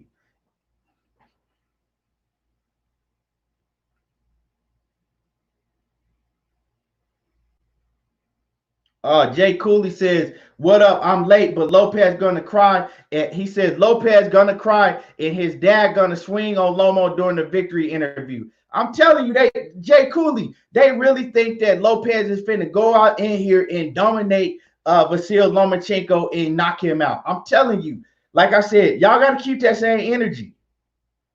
Yvette Samuels says, good morning, everything. Good morning to you. You must be coming from the UK. Oh, no, she said good evening. My bad. Good evening to you, Yvette.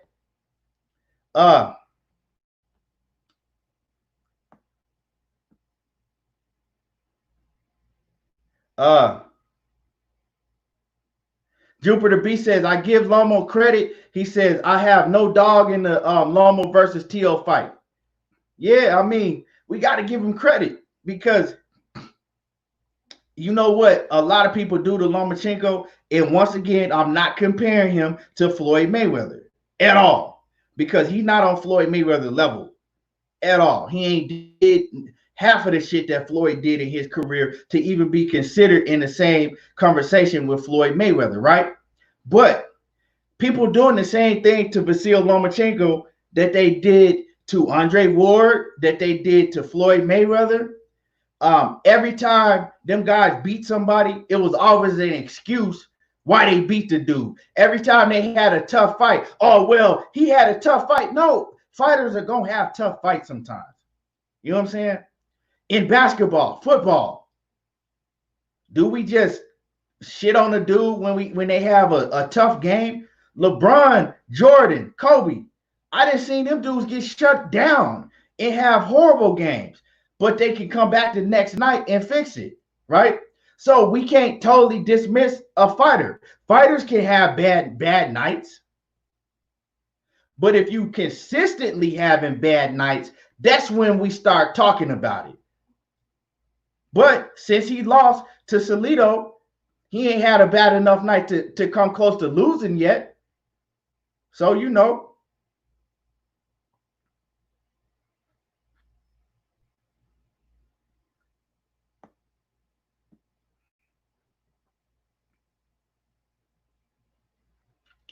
Um, Daniel Parr says he's still waiting for me to tell him the elite fighters that Aloma beat no 122-pound fighters. Like I said, it don't matter what weight class they was at, he still beat them, and they still were elite fighters. Straight up. Boxing Vortex says salute in the chat. He says I'm hella late. Oh man, yeah, you late. Well, I'm about to wrap it up. But once again, if you're not subscribed to the YouTube channel, make sure that y'all go to YouTube and subscribe to Everything Boxing and Sports. Hit my like button, right? And donate to the channel if you can. You know, it'll be highly appreciated. The Cash App is scrolling right across the screen. You know, Jupiter B says Mayweather didn't start getting anywhere near the recognition. Lomo got this soon. Oh, facts. But I think that's the reason why, you know, a lot of us, you know, get pissed off and don't want to give Lomo, you know, credit for beating certain guys, because he started getting put on a high pedestal with only 15, 14, 12, 9, 10 fights. You know what I'm saying? I ain't feeling that shit neither, Jupiter B. I'm not feeling that shit neither, right? All of that, you know, how they put him on the pedestal and you know, gave him all of this credit, you know, with only the amount of fights. I'm not feeling that, Jupiter B. But at the end of the day, you got to give him his respect that he deserved for the opponents that he's beaten. That's all I'm saying. Sporting Advance says nobody likes defense until they have to fight. Hey, that's the real shit. He said Mayweather will be who they always look at 2,000 years from now. Shit, I hope this, you know, I don't know. I know I won't be here no 2,000 years from now. None of us will, but hey, I feel you. His legacy will always live on, you know. Lewis Hinton says, I really want to see that fight. He says, I hope we get it. Yeah, we should get it, you know. We should get it. Bob Arum, you know, he want that fight. When Bob Arum really want a fight made, he gonna make it happen.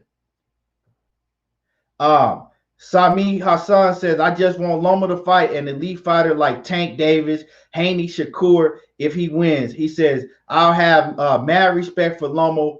Yeah, I feel you, but I mean, we still need to see Tank fight an elite fighter, right? We still need to, even though Devin Haney and Shakur Stevenson, them my dudes. I'm riding with them anytime, every time. We still need to see you know, Devin Haney fight an elite fighter. I'm not really gonna say that for Shakur Stevenson, because Shakur Stevenson was supposed to fight Josh Warrington, and we probably would have had that fight if everything hadn't, you know, went sour. Shakur Stevenson fought you know, what's his sister's, I mean his girlfriend's brother. What's his name?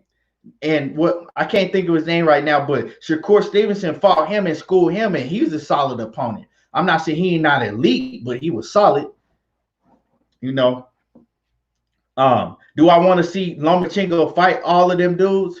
Yeah, I would love it, but we can't dismiss what he's done, you know, prior to all of this.